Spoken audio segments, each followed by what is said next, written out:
মধ্যপ্রাচ্যে উত্তেজনা আবারও বিপজ্জনক পর্যায়ে পৌঁছাচ্ছে। যুক্তরাষ্ট্র ও ইরানের মধ্যে টানাপোড়েন নতুন মোড় নিয়েছে। এই পরিস্থিতিতে যুক্তরাষ্ট্র মধ্যপ্রাচ্যে আরও আধুনিক আকাশ প্রতিরক্ষা ব্যবস্থা মোতায়েন করেছে। মার্কিন সংবাদ মাধ্যম নিউ ইয়র্ক টাইমসের এক প্রতিবেদনে বলা হয়েছে, যুক্তরাষ্ট্র ইতোমধ্যে প্যাট্রিয়ট এবং থার্ড ক্ষেপণাস্ত্র প্রতিরক্ষা ব্যবস্থা মধ্যপ্রাচ্যে পাঠিয়েছে। এই প্রতিরক্ষা ব্যবস্থা মূলত ব্যালিস্টিক মিসাইল, ড্রোন এবং আকাশপথে আসা হামলা ঠেকানোর জন্য ব্যবহৃত হয়। যুক্তরাষ্ট্রের দাবি, এই মোতায়েনের মূল উদ্দেশ্য হল ইরান বা ইরান সমর্থিত গোষ্ঠীগুলোর সম্ভাব্য পাল্টা হামলা থেকে মধ্যপ্রাচ্যে অবস্থানরত মার্কিন সেনা ও ঘাঁটিগুলোকে রক্ষা করা। ইরানের শীর্ষ কর্মকর্তাদের লক্ষ্য করে যে কোনো সময় হামলা চালাতে পারে যুক্তরাষ্ট্র। চলতি সপ্তাহে এমন হামলা হতে পারে বলে আলোচনা চলছে, যদিও পরিস্থিতির উপর নির্ভর করে সময় পরিবর্তন হতে পারে। 27 জানুয়ারি এক বিশ্লেষণধর্মী প্রতিবেদনে এই তথ্য জানিয়েছে যুক্তরাজ্য ভিত্তিক সংবাদ সংস্থা মিডল ইস্ট আই। সূত্রের বরাত দিয়ে মিডল ইস্ট আই জানায়, হামলার পর ইরানের সম্ভাব্য প্রতিশোধ ও এর আঞ্চলিক প্রভাব নিয়ে মার্কিন প্রশাসনের কর্মকর্তাদের মধ্যে মতভেদ রয়েছে। যদিও কিছু প্রতিবেদনে বলা হয়েছিল এতে যুক্তরাষ্ট্র তার সামরিক হস্তক্ষেপের ইতি টেনেছে, তবে সাবেক মার্কিন কর্মকর্তারা বলছেন এটি কেবল সাময়িক বিরতি। এর আগে ভেনেজুয়েলার ক্ষেত্রেও একই ধরনের কৌশল নিয়েছিলেন ট্রাম্প। পরে সেখানে অভিযান চালিয়ে দেশটির প্রেসিডেন্ট নিকোলাস মাদুরোকে আটক করা হয়। এক সাবেক গোয়েন্দা কর্মকর্তা জানিয়েছেন, তেহরানের সরকার পরিবর্তনের পরিকল্পনা থেকে এখনও সরে আসেননি মার্কিন প্রেসিডেন্ট। বিশেষজ্ঞদের মতে, জানুয়ারির শুরুর দিকের তুলনায় বর্তমানে ইরানে হামলার জন্য যুক্তরাষ্ট্র অনেক বেশি সামরিকভাবে প্রস্তুত। ইতোমধ্যে মধ্যপ্রাচ্যে অতিরিক্ত যুদ্ধবিমান ও যুদ্ধ জাহাজ পাঠানো হয়েছে। এই প্রস্তুতি এখন প্রায় চূড়ান্ত পর্যায়ে। ডোনাল্ড ট্রাম্প আগেও বলেছেন, ইরানের ক্ষেত্রে সামরিক পদক্ষেপ একটি সম্ভাব্য বিকল্প। সম্প্রতি তিনি মধ্যপ্রাচ্যে যুক্তরাষ্ট্রের নৌবহর জড়ো হওয়াকে একটি আর্মাডা বা বিশাল যুদ্ধবহর হিসেবে উল্লেখ করেছেন। এটি ইঙ্গিত দিচ্ছে যুক্তরাষ্ট্র কেবল কূটনৈতিক চাপে সীমাবদ্ধ থাকতে চায় না। প্যাট্রিয়ট ও থার্ড মোতায়েনের পাশাপাশি যুক্তরাষ্ট্র আরও কিছু সামরিক পদক্ষেপ নিয়েছে। মার্কিন প্রতিরক্ষা দপ্তর পেন্টাগন জানিয়েছে, তারা মধ্যপ্রাচ্যে অতিরিক্ত F-15E স্ট্রাইক ঈগল যুদ্ধ বিমান পাঠিয়েছে। এগুলো আক্রমণাত্মক মিশনের জন্য ব্যবহৃত হয়। এছাড়া দূরপাল্লার বোমারু বিমানগুলোকে সর্বোচ্চ সতর্ক অবস্থায় রাখা হয়েছে। এই অবস্থানে যুক্তরাষ্ট্রের ভেতরেও রাজনৈতিক চাপ রয়েছে। রিপাবলিকান সিনেটর লিন্ডসে গ্রাহাম প্রকাশ্যে বলেছেন, তিনি ট্রাম্পের সঙ্গে ইরান পরিস্থিতি নিয়ে কথা বলেছেন এবং আরও কঠোর পদক্ষেপ নেওয়ার পরামর্শ দিয়েছেন। তার বক্তব্য ছিল আরও স্পষ্ট। তিনি মনে করেন, যুক্তরাষ্ট্রের লক্ষ্য হওয়া উচিত ইরানের বর্তমান সরকারকে ক্ষমতা থেকে সরানো। সৌদি আরব, কাতার, ওমান ও তুরস্ক প্রকাশ্যে ইরানে হামলার বিরোধিতা করেছে। তবে ইসরায়েলি গণমাধ্যমের দাবি, সংযুক্ত আরব আমিরাত ও জর্ডান হামলার পক্ষে রয়েছে। যদিও সংযুক্ত আরব আমিরাতের পররাষ্ট্র মন্ত্রণালয় জানায়, তারা তাদের আকাশসীমা বা ভূখণ্ড ইরানের বিরুদ্ধে কোনো সামরিক কাজে ব্যবহার করতে দেবে না।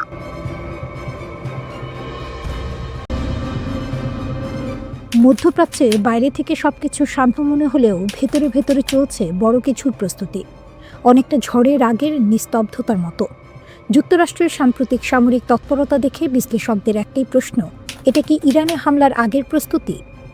মার্কিন প্রেসিডেন্ট ডোনাল্ড ট্রাম্প এখনও সরাসরি বলেননি যে তিনি ইরানে হামলা করবেন, আবার এটাও বলেননি যে করবেন না, বরং তিনি ইচ্ছাকৃতভাবে বিষয়টি অস্পষ্ট রাখছেন। এমনকি ইরানের সর্বোচ্চ নেতা আয়াতুল্লাহ আলী খামেনিকে লক্ষ্য করে সামরিক পদক্ষেপের সম্ভাবনাও পুরোপুরি নাকচ করেননি। এই অস্পষ্টতাই এখন সবচেয়ে বড় চাপ তৈরি করছে তেহরানের উপর। এর মধ্যেই যুক্তরাষ্ট্রের সামরিক উপস্থিতি মধ্যপ্রাচ্যে চোখে পড়ার মতো বেড়েছে, আকাশে, সমুদ্রে এবং স্থলপথে। সবচেয়ে আলোচিত ঘটনা হল মার্কিন নৌবাহিনীর USS Abraham Lincoln career strike group.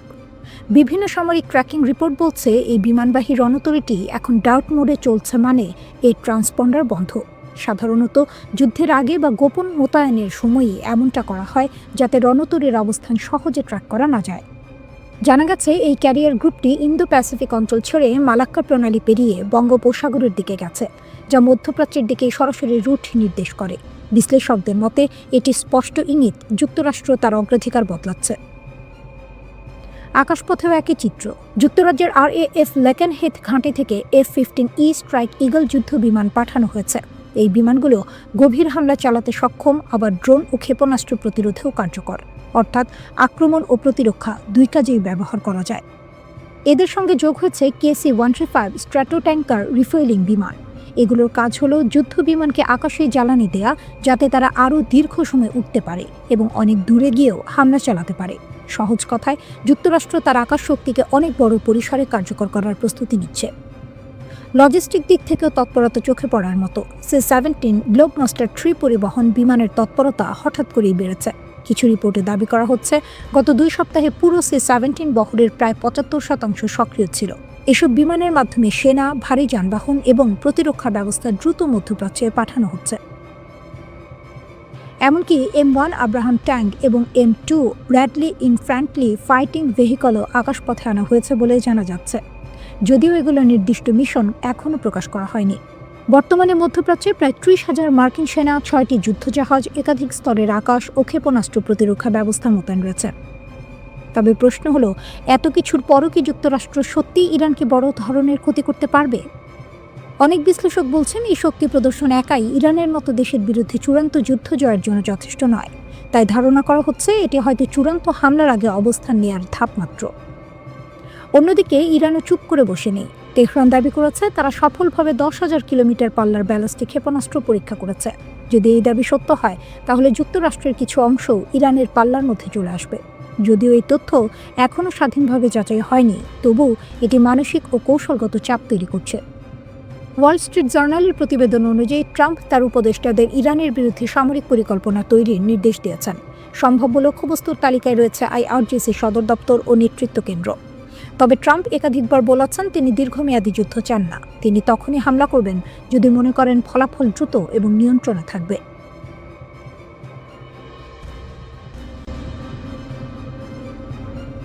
ইরানের আকাশে কি এবার দেখা যাবে রাশিয়ার ভয়ঙ্কর যুদ্ধ বিমান সুখোই? সত্যিই কি ইরানের সামরিক বহরে যোগ দিচ্ছে রাশিয়ার তৈরি 48টি অত্যাধুনিক যুদ্ধ বিমান? আর যদি তা হয়, তাহলে কি চলতি দশকেই বদলে যেতে যাচ্ছে মধ্যপ্রাচ্যের শক্তির ভারসাম্য? এই প্রশ্নগুলো এখন সরাসরি উদ্বেগের কারণ হয়ে দাঁড়িয়েছে ইসরায়েলের জন্য।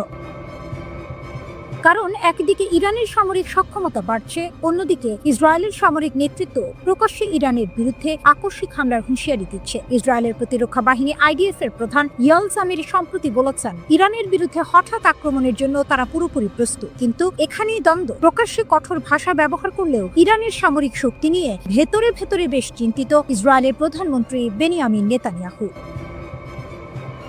এই উদ্বেগের অন্যতম কারণ ইরান ও রাশিয়ার সম্ভাব্য সামরিক চুক্তি। তাহলে এই চুক্তিতে কি আছে? পশ্চিমা সংবাদ মাধ্যমের তথ্য অনুযায়ী, ইরান প্রায় 6 বিলিয়ন ইউরোর একটি চুক্তিতে রাশিয়ার কাছ থেকে সুখোই Su-35 মডেলের 48টি যুদ্ধ বিমান কিনতে যাচ্ছে। এই যুদ্ধ বিমানগুলোকে বলা হয় 4++ প্রজন্মের ফাইটার জেট, যা কার্যত পঞ্চম প্রজন্মের যুদ্ধ বিমানের কাছাকাছি সক্ষমতা রাখে।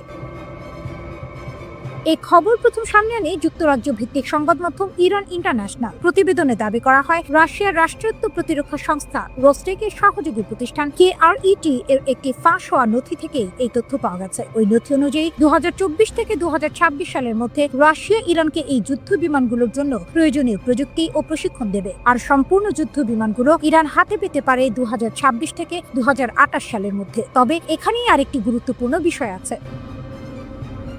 প্রতিবেদন অনুযায়ী, রাশিয়া চাইলে যুদ্ধ বিমানগুলো সরাসরি ইরানে তৈরি করতেও পারে। অর্থাৎ ইরানের নিজস্ব এভিয়েশন ইন্ডাস্ট্রিজ অর্গানাইজেশনের অধীনে রুশ কারিগরি টিম পাঠিয়ে ইরানের মাটিতে সুখোই যুদ্ধ বিমান তৈরি করা হতে পারে। যদি সত্যি এমনটা হয়, তাহলে শুধু যুদ্ধ বিমান কেনা নয়, ইরান পাবে প্রযুক্তিগত স্বনির্ভরতা, যা দীর্ঘমেয়াদে ইরানের সামরিক শক্তিকে কয়েক ধাপ এগিয়ে দেবে। এদিকে ইরানের এক আইন প্রণেতা সম্প্রতি জানিয়েছেন, রাশিয়ার তৈরি MiG-29 সিরিজের কয়েকটি যুদ্ধ বিমান ইতোমধ্যেই ইরানের সামরিক বহরে যোগ দিয়েছে। আর সুখোই যুদ্ধ বিমানগুলো ধাপে ধাপে যুক্ত হবে। এই সুখোই Su-35 কেন এত ভয়? এই যুদ্ধ বিমানে রয়েছে অত্যাধুনিক রাডার, দীর্ঘপাল্লার ইয়ার টু ইয়ার মিসাইলের বহনের ক্ষমতা, সুপার ম্যানুভারেবিলিটি এবং ইলেকট্রনিক ওয়ারফেয়ার সিস্টেম। সহজ ভাষায় বললে, ইরানের আকাশ প্রতিরক্ষা এবং আক্রমণ দুটোই একসাথে শক্তিশালী হবে। এই কারণেই পশ্চিমা বিশ্ব এবং বিশেষ করে ইসরায়েল এতটা চিন্তিত। এই উদ্বেগের প্রতিফলন দেখা যায় ইসরায়েলের সাম্প্রতিক বক্তব্যে। 19 জানুয়ারি ইসরায়েলের পার্লামেন্টে দাঁড়িয়ে নেতানিয়াহু বলেন, ইরান যদি আক্রমণ করে, তাহলে এমন জবাব দেওয়া হবে যা কল্পনার বাইরে। যুদ্ধ শুরু হলে ইরান আর আগের অবস্থায় ফিরতে পারবে না। অন্যদিকে আইডিএফ প্রধান ইয়াল জামিরও স্পষ্ট করে বলেন, ইসরায়েল এখন আক্রমণাত্মক সক্ষমতা অর্জন করেছে এবং আকস্মিক যুদ্ধের জন্য প্রস্তুতি নিচ্ছে। সব মিলিয়ে বলা যায়, ইরান ও রাশিয়া সামরিক চুক্তি বাস্তবায়িত হলে মধ্যপ্রাচ্যে শক্তির সমীকরণ বড়ভাবে বদলে যাবে। আর সেই পরিবর্তনই হয়তো ইসরায়েল ও যুক্তরাষ্ট্রকে এখনই চূড়ান্ত সিদ্ধান্ত নিতে বাধা দিচ্ছে। যুদ্ধ এখনো শুরু হয়নি, কিন্তু প্রস্তুতি সব পক্ষই নিয়ে ফেলেছে। মধ্যপ্রাচ্যের আকাশে আবার যুদ্ধের আশঙ্কা ঘনিয়ে আসছে। ইতিহাস যেন নতুন করে একই পথে হাঁটতে শুরু করেছে, যেখানে কথা বলার টেবিল ধীরে ধীরে সরে যাচ্ছে আর সামনে চলে আসছে যুদ্ধ বিমান, রণতরী আর ক্ষেপণাস্ত্রের শক্তি। এই পুরো উত্তেজনার কেন্দ্রে এখন ইরান। বিশ্ব রাজনীতির মানচিত্রে ইরান বরাবরই একটি গুরুত্বপূর্ণ দেশ। তেল, ভৌগোলিক অবস্থান, সামরিক শক্তি আর আদর্শিক রাজনীতির কারণে দেশটি বহু বছর ধরেই যুক্তরাষ্ট্র ও ইসরায়েলের চোখে কাঁটা। কিন্তু সাম্প্রতিক ঘটনাগুলো পরিস্থিতিকে আরও বিপজ্জনক করে তুলেছে। একদিকে ইরানের ভেতরে চলছে সরকার বিরোধী বিক্ষোভ, অন্যদিকে ইসরায়েল সরাসরি যুদ্ধের হুমকি দিচ্ছে। আর এই দুইয়ের মাঝখানে দাঁড়িয়ে যুক্তরাষ্ট্র দেখাচ্ছে তার সামরিক শক্তি। এই তিনটি বিষয় একসাথে মিলেই মধ্যপ্রাচ্যকে ঠেলে দিচ্ছে একটি বড় সংঘাতের দিকে। প্রথমত, ইরানের অভ্যন্তরীণ পরিস্থিতি। গত কয়েক মাস ধরে ইরান জুড়ে সরকার বিরোধী বিক্ষোভ চলছে। এই বিক্ষোভ শুরু হয়েছিল সামাজিক ও রাজনৈতিক অসন্তোষ থেকে, কিন্তু সময়ের সঙ্গে সঙ্গে তা রূপ নেয় সহিংস আন্দোলনে। ইরানি সরকার এই বিক্ষোভ কঠোরভাবে দমন করেছে। দ্বিতীয়ত, ইসরায়েলের অবস্থান। এই উত্তেজনার মধ্যে ইসরায়েলের প্রধানমন্ত্রী বেনিয়ামিন নেতানিয়াহু দেশটির সংসদ নেসেটে একটি কড়া ভাষণ দেন। সেখানে তিনি স্পষ্ট করে বলেন, ইরান যদি ইসরায়েলের ওপর হামলা চালানোর সাহস দেখায় তাহলে এর জবাব হবে ভয়াবহ। তার ভাষায় এমন জবাব যা তেহরান আগে কখনো দেখেনি। এই বক্তব্য শুধু সামরিক হুমকি নয়, বরং রাজনৈতিক বার্তাও। নেতানিয়াহু ইঙ্গিত দিয়েছেন যে ইরান এখন ভেতর থেকে দুর্বল। তার মতে দেশটি এমন এক সংকটে ঢুকে পড়েছে যেখান থেকে আগের অবস্থায় ফেরা কঠিন। বিশ্লেষকরা বলছেন, ইসরায়েল এই বক্তব্যের মাধ্যমে ইরানের অভ্যন্তরীণ অস্থিরতাকে কাজে লাগিয়ে আন্তর্জাতিক চাপ আরও বাড়াতে চাইছে। তৃতীয়ত, যুক্তরাষ্ট্রের সামরিক তৎপরতা। এই উত্তেজনার মধ্যে যুক্তরাষ্ট্র চুপ করে বসে নেই। আন্তর্জাতিক সংবাদ মাধ্যম ও জাহাজ ট্র্যাকিং তথ্য অনুযায়ী মার্কিন নৌবাহিনীর পারমাণবিক শক্তিচালিত বিমানবাহী রণতরী ইউএসএস আব্রাহাম লিঙ্কন মধ্যপ্রাচ্যের দিকে এগিয়ে আসছে। কিছুদিন আগেও এই রণতরী ছিল দক্ষিণ চীন সাগরে। সেখানে চীনের ওপর চাপ সৃষ্টি করাই ছিল মূল উদ্দেশ্য, কিন্তু পরিস্থিতি দ্রুত বদলেছে। এখন এই রণতরী সিঙ্গাপুর পেরিয়ে মালাক্কা প্রণালীতে ঢুকেছে, যা মধ্যপ্রাচ্যে যাওয়ার একটি গুরুত্বপূর্ণ সমুদ্রপথ।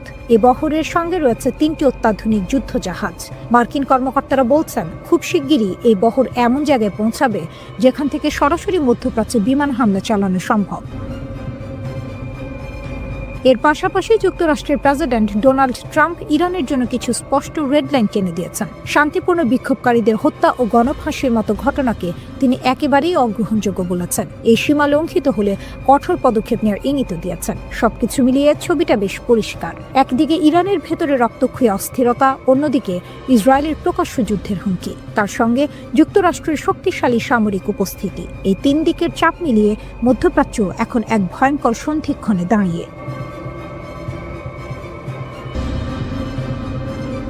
ইরানে এখনই হামলা নয়, ইসরায়েল কেন বড় যুদ্ধের জন্য সময় চাইছে? অনেকে ভাবছিলেন যুক্তরাষ্ট্র যে কোনো সময় ইরানের উপর সামরিক হামলা চালাতে পারে, কিন্তু নতুন করে যে তথ্য সামনে এসেছে তা বেশ চমকপ্রদ। রিপোর্ট বলছে, ইসরায়েল নিজেই যুক্তরাষ্ট্রকে অনুরোধ করছে যেন এখনই ইরানে হামলা না করা হয়। প্রশ্ন হলো যে ইসরায়েল এত বছর ধরে ইরানকে সবচেয়ে বড় হুমকি বলে আসছে, তারাই এখন হামলা থামাতে চাইছে কেন? এর উত্তরটা বেশ বাস্তব এবং কৌশলগত। ইসরায়েলি গণমাধ্যমের বরাতে জানা যাচ্ছে, তেল আবিব মনে করছে এখন যদি যুক্তরাষ্ট্র সীমিত আকারে ইরানে হামলা চালায় তাহলে সেটি ইরানকে দুর্বল করবে না, বরং উল্টোভাবে ইরানকে বড় ও ভয়ঙ্কর প্রতিশোধে উৎসাহিত করবে। অর্থাৎ ছোট হামলা সমান বড় যুদ্ধের ঝুঁকি। ইসরায়েলের নিরাপত্তা বিশ্লেষকদের মতে ইরান এমন একটি দেশ যাকে আঘাত করলে সে একা চুপ করে বসে থাকবে না। তার রয়েছে হিজবুল্লাহ, হুথি, বিভিন্ন মিলিশিয়া, পুরো একটি প্রক্সি নেটওয়ার্ক। সীমিত হামলা হলে এইসব শক্তি একসঙ্গে সক্রিয় হয়ে উঠতে পারে, আর এখানেই ইসরায়েলের বড় ভয়। 2025 সালের জুনে ইরান ইসরায়েলের মধ্যে যে 12 দিনের যুদ্ধ হয়েছিল, সেখানে ইসরায়েল তার ক্ষেপণাস্ত্র প্রতিরক্ষা ব্যবস্থা ব্যাপকভাবে ব্যবহার করেছে। এখন তাদের অনেক ইন্টারসেপ্টর শেষের পথে। সহজ ভাষায় বললে, ইসরায়েলের আকাশ প্রতিরক্ষা ব্যবস্থা এই মুহূর্তে অতিরিক্ত চাপে রয়েছে। এ কারণে ইসরায়েল মনে করছে যদি ইরান বড় পাল্টা হামলা চালায় তাহলে তারা পুরোপুরি প্রস্তুত নয়। শুধু ইসরায়েল নয়, যুক্তরাষ্ট্রের আরব মিত্র দেশগুলো একই অনুরোধ করেছে। কাতার, সৌদি আরব সহ কয়েকটি দেশ ওয়াশিংটনকে জানিয়েছে এখন যুদ্ধ শুরু হলে পুরো মধ্যপ্রাচ্য অস্থিতিশীল হয়ে পড়বে, তেলের দাম বাড়বে, অর্থনীতি ধাক্কা খাবে, আর তার প্রভাব সরাসরি যুক্তরাষ্ট্রের ওপরও পড়বে। এদিকে ইসরায়েলের সরাসরি সম্প্রচার মাধ্যম কান বলছে, ইসরায়েল মনে করছে ট্রাম্প এখনো সামরিক হামলার চিন্তা বাদ দেননি, কিন্তু সেই সিদ্ধান্ত নির্ভর করছে দুটি বিষয়ের উপর। এক, তেহরানের সঙ্গে যোগাযোগ কোথায় গিয়ে দাঁড়ায়। দুই, হামলার লক্ষ্য কি হবে। আর একটি গুরুত্বপূর্ণ বিষয় হলো মার্কিন সামরিক শক্তি। ইসরায়েলি নিরাপত্তা কর্মকর্তারা মনে করছেন বর্তমানে মধ্যপ্রাচ্যে যুক্তরাষ্ট্র যে পরিমাণ সেনা ও যুদ্ধ সরঞ্জাম মোতায়েন করেছে তা দিয়ে ইরানের সরকার পুরোপুরি উল্টে দেওয়া সম্ভব নয়। অর্থাৎ এখন হামলা করলেও রেজন চেঞ্জ হবে না। এই প্রেক্ষাপটে ইরানের ভেতরের পরিস্থিতিও গুরুত্বপূর্ণ। ডিসেম্বরের শেষ দিকে ইরানে যে বিক্ষোভ শুরু হয়েছিল তা ছিল 1979 সালের বিপ্লবের পর সবচেয়ে বড় আন্দোলন। শুরু হয়েছিল মূল্যস্ফীতি, রিয়ালের অবমূল্যায়ন, অর্থনৈতিক দুর্দশা থেকে। পরে তা সরাসরি সরকার পতনের দাবিতে রূপ নেয়। এই বিক্ষোভে এখন পর্যন্ত 3000 থেকে 5000 মানুষ নিহত হয়েছে বলে বিভিন্ন সূত্র দাবি করছে। ইরান সরকার বলছে নিহতদের মধ্যে 500 জন নিরাপত্তা বাহিনীর সদস্য। যুক্তরাষ্ট্র ও ইসরায়েল এই বিক্ষোভকে চাপ তৈরির সুযোগ হিসেবে দেখেছে। ট্রাম্প এমনকি বলেছিলেন সরকার যদি বিক্ষোভকারীদের হত্যা করে তাহলে তিনি ইরানিদের উদ্ধার করবেন। কিন্তু বাস্তবে এখন দেখা যাচ্ছে সব পক্ষই হিসাব কষছে। ইরান ইসরায়েল দ্বন্দ্ব নতুন কিছু নয়। গত 40 বছরেরও বেশি সময় ধরে তারা সরাসরি না লড়লেও প্রক্সি যুদ্ধ চালিয়ে যাচ্ছে। গাজা যুদ্ধ সেই উত্তেজনাকে আরো বাড়িয়েছে। গত বছর যুক্তরাষ্ট্র সরাসরি ইরানের কিছু পারমাণবিক স্থাপনাতেও হামলা চালিয়েছিল।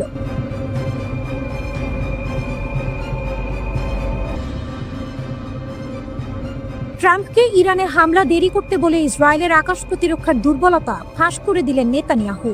ইসরায়েলের সামরিক বাহিনী আইডিএফ টানা কয়েকদিন একের পর এক বার্তা দিয়েছে তারা পুরোপুরি প্রস্তুত, আকাশ প্রতিরক্ষা শক্তিশালী, যে কোনো হুমকি মোকাবিলায় সক্ষম। কিন্তু বাস্তবে যা ঘটেছে তা একেবারেই ভিন্ন।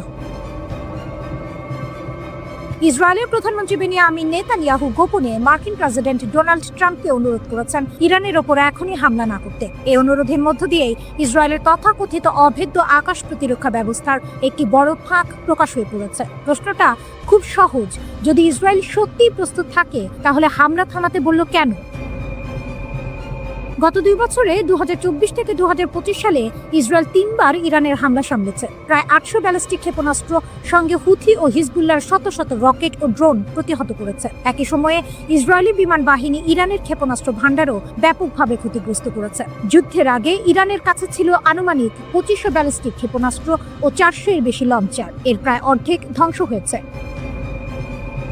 এখন যুক্তি দিয়ে দেখলে মনে হতে পারে ইরান দুর্বল, ইসরায়েল শক্তিশালী। তাহলে ভয় কোথায়? ভয়টা প্রযুক্তিতে নয়, সংখ্যায়। ইসরায়েল ব্যালিস্টিক ক্ষেপণাস্ত্র ঠেকাতে মূলত অ্যারো ইন্টারসেপ্টরের উপর নির্ভর করে, কিন্তু প্রতিটি অ্যারো ইন্টারসেপ্টরের দাম কয়েক মিলিয়ন ডলার। শুধু জুন 2025-এর ইরান যুদ্ধেই ইসরায়েল ও যুক্তরাষ্ট্র মিলিয়ে 1.48 থেকে 1.58 বিলিয়ন ডলার খরচ হয়েছে শুধু ক্ষেপণাস্ত্র প্রতিরোধে। এত বড় খরচের পর বাস্তবতা হলো ইসরায়েলের ইন্টারসেপ্টর মজুদ এখনো পুরোপুরি পূরণ হয়নি। এই কারণেই জার্মানির সঙ্গে অ্যারো বিক্রির চুক্তি নিয়ে ইসরায়েল এত আগ্রহী। বড় পরিসরে উৎপাদন হলে ভবিষ্যতে দ্রুত ইন্টারসেপ্টর বানানো সম্ভব হবে, কিন্তু সেটার ফল পেতে সময় লাগবে। এর সঙ্গে আরেকটি বিষয় যোগ করতে হয়, এবার যুক্তরাষ্ট্র আগের মতো বড় পরিসরে ইসরায়েলের আকাশ প্রতিরক্ষায় সরাসরি সহায়তা দেয়নি। ফলে নেতানিয়াহুর কাছে হিসাবটা দাঁড়ায় এমন, ইরানের ক্ষেপণাস্ত্র কমেছে ঠিকই, কিন্তু ইসরায়েলের প্রতিরোধ ক্ষমতার স্টকও কমে গেছে। আর এখানেই ভয়। মনে রাখতে হবে ইসরায়েলের বহু প্রশংসিত প্রতিরক্ষা ব্যবস্থা আয়রন ডোম, ডেভিড স্লিং, আয়রন বিম এসব ব্যালিস্টিক ক্ষেপণাস্ত্র ঠেকাতে পারে না। এগুলো মূলত ড্রোন, রকেট ও ক্রুজ মিসাইলের জন্য। ব্যালিস্টিক ক্ষেপণাস্ত্র মানে অ্যারো। এখন প্রশ্ন হলো ইসরায়েল আবার কতদিনে এমন জায়গায় যাবে যেখানে নেতানিয়াহু নিশ্চিন্তে বলতে পারবেন আরেকটা বড় ইরানি হামলাও আমরা সামলাতে পারবো।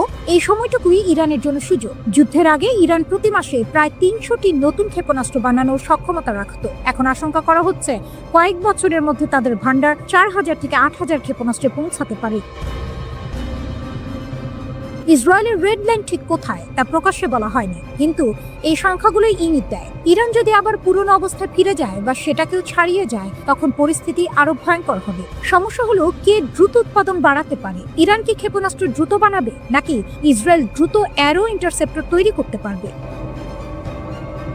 আরেকটি বাস্তব কারণও আছে। নেতানিয়াহু হয়তো ভাবছিলেন 2026 সালের জানুয়ারিতে যদি ইরানের পাল্টা হামলায় ইসরায়েলি নাগরিক মারা যায়, ঘরবাড়ি ধ্বংস হয়, তাহলে জনগণকে কি জবাব দেবেন, বিশেষ করে যখন ইরানের পারমাণবিক কর্মসূচি আপাতত থেমে আছে আর যুক্তরাষ্ট্রের হামলা থেকে তাৎক্ষণিক বড় লাভ স্পষ্ট নয়। সব মিলিয়ে ট্রাম্পকে দেওয়া নেতানিয়াহুর সেই অনুরোধ একটাই কথা বলে, ইসরায়েল যতই শক্তিশালী দেখাক, বাস্তবে সে এখন পুরোপুরি নিরাপদ বোধ করছে না।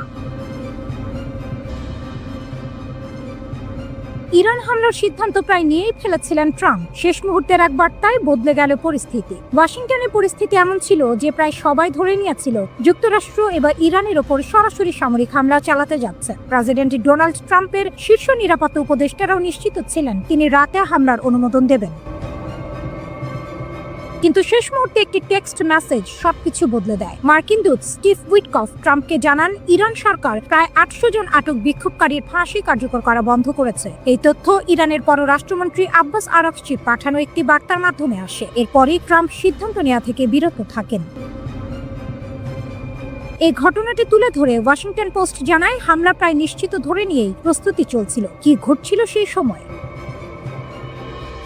ইরান বুঝতে পেরেছিল যুক্তরাষ্ট্র মধ্যপ্রাচ্যে বড় আকারে সামরিক শক্তি সরাচ্ছে। যুদ্ধজাহাজ, যুদ্ধ বিমান, সেনা সবই নড়াচড়া শুরু করে। মিত্র দেশগুলোকেও আগেই জানিয়ে দেওয়া হয়েছিল হামলা হতে পারে। কাতারের আল উদেইদ মার্কিন ঘাঁটি থেকে সেনা সরানোর পরিকল্পনাও নেওয়া হয়, কারণ ইরানের পাল্টা হামলার আশঙ্কা ছিল। এই প্রেক্ষাপটে ইরানের পররাষ্ট্রমন্ত্রী সরাসরি যোগাযোগ করেন যুক্তরাষ্ট্রের সঙ্গে। এটি পরিস্থিতি কিছুটা ঠান্ডা করে, তবে এর মানে এই নয় যে বিপদ কেটে গেছে। যুক্তরাষ্ট্রের সেন্ট্রাল কমান্ডকে বলা হয়েছে আগামী 1 মাস 24 ঘন্টা সর্বোচ্চ সতর্কতায় থাকতে। অর্থাৎ ট্রাম্প হয়তো সময় নিচ্ছেন, পুরোপুরি পিছিয়ে যাননি। হোয়াইট হাউসের ভেতর তখন তীব্র মতবিরোধ। অবিশ্বাস্যভাবে ভাইস প্রেসিডেন্ট জেডি ভ্যান্স, যিনি সাধারণত বিদেশি যুদ্ধে বিরোধী, তিনি ইরানের হামলার পক্ষে ছিলেন। তার যুক্তি ছিল ট্রাম্প একবার লাল রেখা টেনে দিয়েছেন, এখন সেটা কার্যকর না করলে যুক্তরাষ্ট্র দুর্বল দেখাবে। অন্যদিকে সিআইএ প্রধান জন জর্জ ক্লিভ ট্রাম্পকে একটি নিরাপদ আইপ্যাডে ইরানের বিক্ষোভ দমনের ভিডিও দেখান। অতীতেও এমন দৃশ্য ট্রাম্পকে সামরিক পদক্ষেপে প্রভাবিত করেছে, যেমন সিরিয়ায় রাসায়নিক হামলার পর। কিন্তু সবাই হামলার পক্ষে ছিলেন না। Steve Witkoff, white house chief of staff সুজি ওয়াইলস সতর্ক থাকার পক্ষে ছিলেন। অর্থমন্ত্রী স্কট বেসেন্ট বলেন, অর্থনৈতিক নিষেধাজ্ঞাকে কাজ করতে সময় দেওয়া উচিত।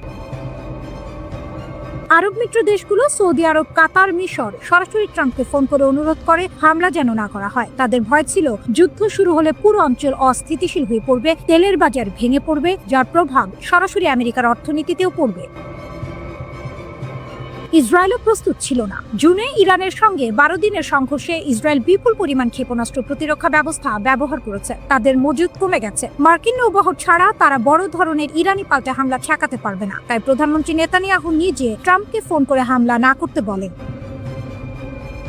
শেষ পর্যন্ত ট্রাম্প একটি প্রশ্ন করেন, এই হামলায় কি লাভ হবে? তার উত্তর ছিল, লাভ কম, ক্ষতি বেশি। হামলা করলে কি ইরানের সরকার পরিবর্তন হবে? না, বরং 30,000 মার্কিন সেনা ঝুঁকিতে পড়বে, বিশ্ব অর্থনীতি কেঁপে উঠবে, আর যুদ্ধ লম্বা ও অনিশ্চিত হয়ে যাবে। এই মুহূর্তে ট্রাম্প থেমেছে, কিন্তু খেলা শেষ হয়নি। মার্কিন বিমানবাহী রণতরী আব্রাহাম লিঙ্কন মধ্যপ্রাচ্যের পথে। 2-3 সপ্তাহ পর পরিস্থিতি আবার বদলাতে পারে। ইরান সংকট ট্রাম্পকে আবার বুঝিয়ে দিয়েছে, সামরিক শক্তি থাকলেই সব সমস্যার সমাধান হয় না।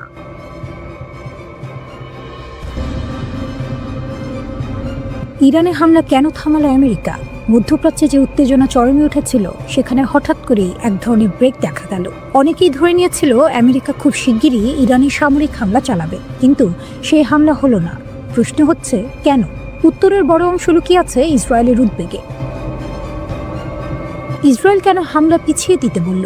সিএনএন এর এক বিশেষ রিপোর্ট অনুযায়ী ইসরায়েলের প্রধানমন্ত্রী বেনিয়ামিন নেতানিয়াহু সরাসরি মার্কিন প্রেসিডেন্ট ডোনাল্ড ট্রাম্পকে অনুরোধ করেন যেন ইরানে হামলা আপাতত পিছিয়ে দেওয়া হয়।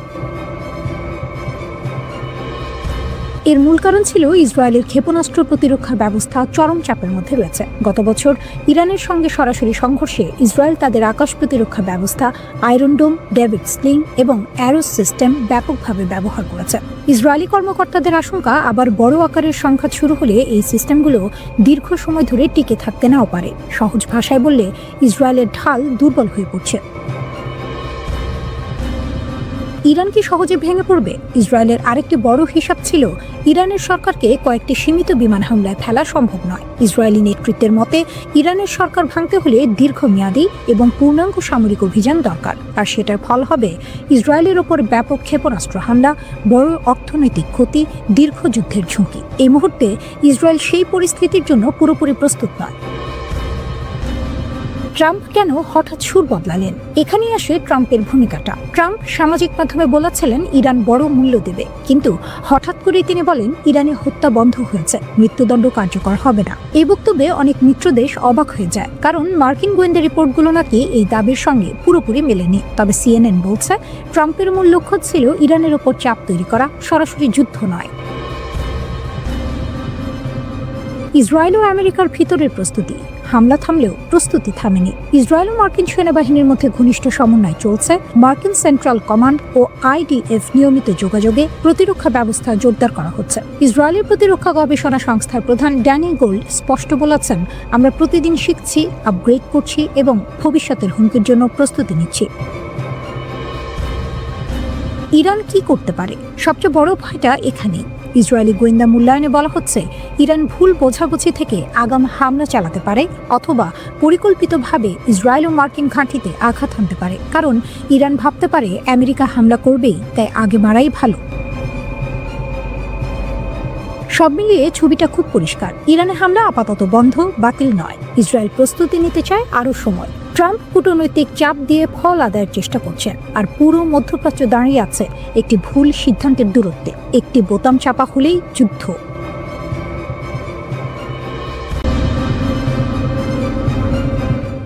ইরান সংকটে ট্রাম্প বুঝলেন আমেরিকার সামরিক শক্তিরও সীমা আছে। মধ্যপ্রাচ্য ও ওয়াশিংটনের অনেকেই ধরে নিয়েছেন মার্কিন প্রেসিডেন্ট ডোনাল্ড ট্রাম্প এবার ইরানের ওপর সরাসরি সামরিক হামলা চালাতে যাচ্ছেন, কারণ তিনি ভেনেজুয়েলায় এক দুঃসাহসিক অভিযানে নিকোলাস মাদুরোকে আটক করার নির্দেশ দিয়েছিলেন। তাই অনেকের ধারণা ছিল ইরানের ক্ষেত্রেও তিনি একই পথে হাঁটবেন। পেন্টাগন তখন প্রস্তুতি নিচ্ছিল। একটি মার্কিন যুদ্ধজাহাজ পারস্য উপসাগরে ঢুকেছে।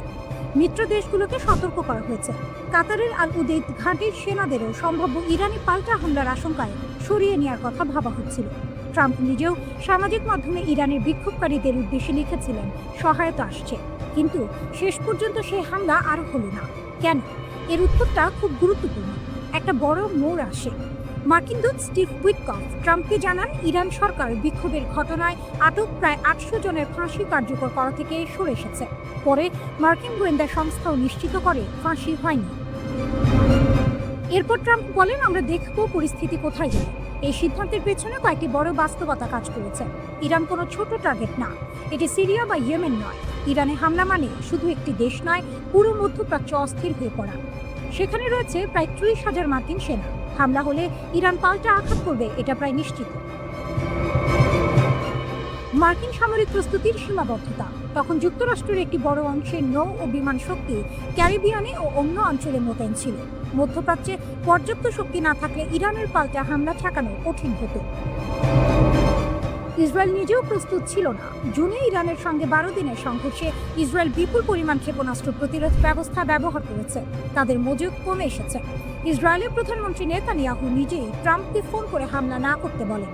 সৌদি আরব, কাতার, সংযুক্ত আরব আমিরাত, ওমান ও মিশর সবাই ট্রাম্পকে সরাসরি জানায় সামরিক হামলা হলে পুরো অঞ্চলের অর্থনীতি ও নিরাপত্তা ভেঙে পড়বে। তেলের বাজারে ধাক্কা লাগবে, যা শেষ পর্যন্ত আমেরিকাকেই ক্ষতিগ্রস্ত করবে। ট্রাম্পের ব্যক্তিগত হিসাব। তিনি সাধারণত এমন অপারেশন পছন্দ করেন যেগুলো ওয়ান অ্যান্ড ডান, দ্রুত শুরু দ্রুত শেষ। কিন্তু ইরান যুদ্ধ মানে দীর্ঘ, জটিল ও অনিশ্চিত সংঘাত। ট্রাম্প বুঝতে পারেন এখানে লাভের চেয়ে ক্ষতি বেশি। হোয়াইট হাউসের ভেতরেও মতভেদ ছিল, কেউ হামলার পক্ষে, কেউ বিপক্ষে। CIA প্রধান সহিংসতার ভিডিও দেখান, আবার অর্থমন্ত্রী বলেন নিষেধাজ্ঞা কাজ করতে দিন। শেষ পর্যন্ত ট্রাম্প সিদ্ধান্ত নেন এখন নয়। এর মানে এই নয় যে বিপদ কেটে গেছে। মার্কিন যুদ্ধ বিমানবাহী রণতরী আব্রাহাম লিঙ্কন মধ্যপ্রাচ্যের দিকে যাচ্ছে। 2-3 সপ্তাহের মধ্যে পরিস্থিতি আবার বদলাতে পারে। কিন্তু এই মুহূর্তে একটি বিষয় পরিষ্কার, ইরান সংকটে ট্রাম্প বুঝেছেন শুধু সামরিক শক্তি দিয়ে সব সমস্যার সমাধান হয় না। এটা শুধু ইরান নয়, এটা আমেরিকার শক্তির সীমা বোঝার একটি বড় মুহূর্ত।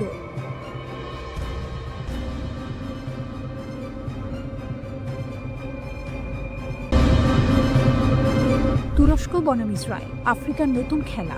যখন সারা দুনিয়া ভেনেজুয়েলা, ইরান আর গ্রিনল্যান্ড নিয়ে ব্যস্ত, ঠিক তখনই আফ্রিকার এক কোণে শুরু হচ্ছে এক গুপ্ত কিন্তু অত্যন্ত গুরুত্বপূর্ণ সংঘাত। এই সংঘাতটি তুরস্ক এবং ইসরায়েলের। এটা শুধু অর্থনীতি বা কূটনীতি নয়, এটা সামরিক, গোয়েন্দা এবং শক্তির খেলা। জানুয়ারির 6 তারিখ তুরস্কের গোয়েন্দা প্রধান ইব্রাহিম কালিন ঘোষণা করলেন, পুরো আফ্রিকা এখন তুরস্কের কৌশলগত অগ্রাধিকার। এই ঘোষণা এসেছে ঠিক কয়েক সপ্তাহ পরে, যখন ইসরায়েল প্রথমবারের মতো সোমালিল্যান্ডকে স্বাধীন রাষ্ট্র হিসেবে স্বীকৃতি দিল। সোমালিল্যান্ড হলো এমন একটি অঞ্চল যা দশকের পর দশক ধরে স্বশাসিত, কিন্তু আনুষ্ঠানিকভাবে সোমালিয়ার অংশ। ইসরায়েলের লক্ষ্য এখানে সামরিক আধার তৈরি করা, যাতে তারা হুথি বাহিনীর হুমকি মোকাবিলা করতে পারে এবং লোহিত সাগরের নৌ পরিবহন রক্ষা করতে পারে। আর তুরস্ক, তারা আফ্রিকার হৃদয়ে নিজের প্রভাব বিস্তার করতে চাইছে, শক্তি, অর্থনীতি এবং কূটনীতিতে সামঞ্জস্য বজায় রেখে। তুরস্ক শুধু বাণিজ্যিকভাবে নয়, সামরিক ও গোয়েন্দা দিকেও সক্রিয়। তারা সরবরাহ করেছে বাইরাক্তার TB2 ড্রোন, প্রশিক্ষণ দিচ্ছে আফ্রিকার সামরিক বাহিনী। লিবিয়া, সোমালিয়া, সুদান এসব জায়গায় তুরস্কের কার্যক্রম ইতিবাচক ফল দিচ্ছে। তুরস্কের বাণিজ্য আফ্রিকার সঙ্গে 2003 থেকে 8 গুণ বৃদ্ধি পেয়ে 2022 সালে $40.7 বিলিয়ন পৌঁছেছে। দূতাবাসের সংখ্যা বেড়েছে 12 থেকে 44। এটি শুধু অর্থনৈতিক প্রভাব নয়, সামরিক ও নিরাপত্তার প্রভাবও। ইসরায়েলের সোমালিল্যান্ড স্বীকৃতি তুরস্কের প্রভাবকে সরাসরি চ্যালেঞ্জ করছে। সোমালিয়া এই স্বীকৃতিকে অবৈধ ঘোষণা করেছে। তুরস্ক, মিশর এবং জিবুতি একসঙ্গে দাঁড়িয়ে ইসরায়েলের পদক্ষেপের বিরুদ্ধে কঠোর প্রতিবাদ জানিয়েছে। তুরস্ক আফ্রিকায় বিনিয়োগ করছে অবকাঠামো, মানবিক সহায়তা, সামরিক প্রশিক্ষণ এবং কূটনৈতিক সমর্থন দিয়ে। এটি শুধু সহমর্যাদা নয়, বরং দীর্ঘমেয়াদী কৌশলগত পরিকল্পনা। আফ্রিকায় শুরু হয়েছে নতুন গ্রেট গেম, সাহেল অঞ্চল, হর্ন অফ আফ্রিকা। এখানে তুরস্কের গোয়েন্দা কার্যক্রম, বিশেষ বাহিনী প্রশিক্ষণ এবং গোপন অভিযান বাড়ছে। ইসরায়েলের পদক্ষেপ তুরস্কের প্যান আফ্রিকান মডেলকে হুমকির মুখে ফেলেছে। এই সংঘাত ভবিষ্যতে শুধু হর্ন অফ আফ্রিকা নয়, পুরো আফ্রিকায় তুরস্ক এবং ইসরায়েলের প্রভাবকে প্রভাবিত করতে পারে। ভেনেজুয়েলা বা ইরান নিয়ে আমরা যতই আলোচনা করি, আফ্রিকা এখন গোপন সামরিক এবং কূটনৈতিক যুদ্ধক্ষেত্র হয়ে উঠেছে। তুরস্ক এবং ইসরায়েলের এই সংঘাত আগামী বছরগুলোতে নতুন মাত্রা যোগ করতে পারে। কে জিতবে আফ্রিকার এই নতুন খেলা? 2025 সালের জানুয়ারিতে ইসরায়েলি সরকারের গঠিত ন্যাগেল কমিটি একটি রিপোর্ট প্রকাশ করেছে, যেখানে বলা হয়েছে যে দেশটি তুরস্কের সাথে সম্ভাব্য যুদ্ধের জন্য প্রস্তুত হওয়া উচিত। তখন ইসরায়েলের একটি সরকারি কমিটি জানিয়েছে, তুরস্কের অটোমান সাম্রাজ্যের প্রভাব পুনঃপ্রতিষ্ঠার প্রচেষ্টা অঞ্চলে উত্তেজনা সৃষ্টি করতে পারে। যুক্তরাষ্ট্রের সঙ্গে সম্পর্ক খারাপ হওয়ার পর ইরান সরাসরি হুমকি দিয়েছে, প্রয়োজনে তারা মধ্যপ্রাচ্যের বিভিন্ন মার্কিন সামরিক ঘাঁটিতে হামলা চালাতে পারে। এই ঘোষণার পর উপসাগরীয় দেশগুলোতে আতঙ্ক ছড়িয়ে পড়ে, কারণ এসব দেশে বহু মার্কিন ঘাঁটি রয়েছে। কিন্তু বিশ্লেষকদের মতে একটি মার্কিন ঘাঁটি আছে যেটিকে ইরান সম্ভবত কখনোই আঘাত করবে না। সেই ঘাঁটিটি হলো তুরস্কের ইনসারলিক এয়ারবেস। প্রশ্ন হলো, ইরান যখন কাতার, বাহরাইন, ইরাক বা কুয়েতের মার্কিন ঘাঁটিগুলোকে হুমকি দিচ্ছে, তখন তুরস্কের ইনসারলিক ঘাঁটিকে কেন রেড লাইন ধরা হচ্ছে? এর পেছনে কয়েকটি বড় কারণ আছে। প্রথমত, ইনসারলিক একটি সাধারণ মার্কিন ঘাঁটি নয়, এটি যুক্তরাষ্ট্র ও ন্যাটোর একটি যৌথ সামরিক ঘাঁটি। এখানে শুধু মার্কিন সেনা নয়, তুরস্কের বিমান বাহিনীর সদস্যরাও দায়িত্ব পালন করে, অর্থাৎ এটি সরাসরি ন্যাটোর কাঠামোর আওতায় পড়ে। এই ঘাঁটি অবস্থিত তুরস্কের আদানা শহরের কাছে। ভৌগোলিকভাবে এটি ইরান, ইরাক ও সিরিয়ার খুব কাছাকাছি। ফলে মধ্যপ্রাচ্যের যে কোনো সংকটে যুক্তরাষ্ট্র ও ন্যাটো এখান থেকে খুব দ্রুত প্রতিক্রিয়া জানাতে পারে। ইনসারলিকে নিয়মিতভাবে যুদ্ধ বিমান, জ্বালানি বহনকারী ট্যাঙ্কার বিমান, পরিবহন বিমান ও নজরদারি বিমান মোতায়েন থাকে। এখান থেকে নজরদারি, আকাশে জ্বালানি সরবরাহ এবং জরুরি সামরিক অভিযানের প্রস্তুতি নেওয়া হয়। কিন্তু সবচেয়ে সংবেদনশীল বিষয়টি হলো, এই ঘাঁটিতে মার্কিন পারমাণবিক অস্ত্র রয়েছে। খোলা সূত্রের তথ্য অনুযায়ী ইনসারলিকে 20 থেকে 50টি পর্যন্ত B-61 পারমাণবিক বোমা সংরক্ষিত আছে। এগুলো ন্যাটোর নিউক্লিয়ার শেয়ারিং ব্যবস্থার অংশ। এই কারণেই সামরিক বিশেষজ্ঞরা বলছেন, ইনসারলিকে হামলা মানে শুধু যুক্তরাষ্ট্র নয়, পুরো ন্যাটো জোটের সঙ্গে সরাসরি সংঘাতে জড়িয়ে পড়া। কারণ তুরস্ক ন্যাটোর সদস্য, আর ন্যাটোর আর্টিকেল 5 অনুযায়ী কোনো একটি সদস্য রাষ্ট্রে হামলা হলে সেটাকে পুরো জোটের ওপর হামলা হিসেবে ধরা হয়। তবে এখানেও একটি জটিলতা আছে। কিছু আন্তর্জাতিক আইন বিশেষজ্ঞ বলছেন, যদি ইরান দাবি করে যে তারা যুক্তরাষ্ট্রের আগের হামলার জবাবে প্রতিশোধ নিয়েছে, তাহলে ন্যাটোর ভেতরে আর্টিকেল 5 কার্যকর করা নিয়ে বিতর্ক হতে পারে, কারণ জাতিসংঘের আত্মরক্ষার আইন এখানে জটিল হয়ে যায়। তবুও বাস্তবতা হলো, ইনসারলিকে আঘাত করা ইরানের জন্য ভয়ঙ্কর ঝুঁকিপূর্ণ সিদ্ধান্ত হবে। আরেকটি গুরুত্বপূর্ণ কারণ হলো তুরস্কের সামরিক শক্তি। যুক্তরাষ্ট্রের পর ন্যাটোর মধ্যে তুরস্কের সেনাবাহিনী দ্বিতীয় বৃহত্তম। 2026 সালের গ্লোবাল ফায়ার পাওয়ার র্যাঙ্কিংয়ের তুরস্ক বিশ্বের শীর্ষ 10টি সামরিক শক্তির একটি, যেখানে ইরান অনেক পিছিয়ে। তুরস্কের নিজস্ব ড্রোন যেমন বাইরাক্তার TB2, আনকা, আকিনসি ইতিমধ্যেই বিভিন্ন যুদ্ধে কার্যকারিতা প্রমাণ করেছে। পাশাপাশি রয়েছে অভিজ্ঞ যুদ্ধ বিমান বাহিনী। বিশ্লেষকদের মতে যদি ইরান তুরস্কের মাটিতে হামলা চালায় তাহলে আঙ্কারা আরও শক্তভাবে ওয়াশিংটনের পাশে দাঁড়াবে। এতে ইরান কূটনৈতিকভাবে আরও একঘরে হয়ে পড়বে। অন্যদিকে যুক্তরাষ্ট্রের মধ্যপ্রাচ্যে প্রায় 40 থেকে 50 হাজার সেনা রয়েছে। কাতারের আল উদেদ ঘাঁটি, বাহরাইনের নৌ ঘাঁটি, সংযুক্ত আরব আমিরাত, সৌদি আরব, ইরাক, কুয়েত সব জায়গায় মার্কিন উপস্থিতি রয়েছে। এমনকি মার্কিন রণতরী USS আব্রাহাম লিঙ্কনকেও মধ্যপ্রাচ্যে পাঠানো হয়েছে।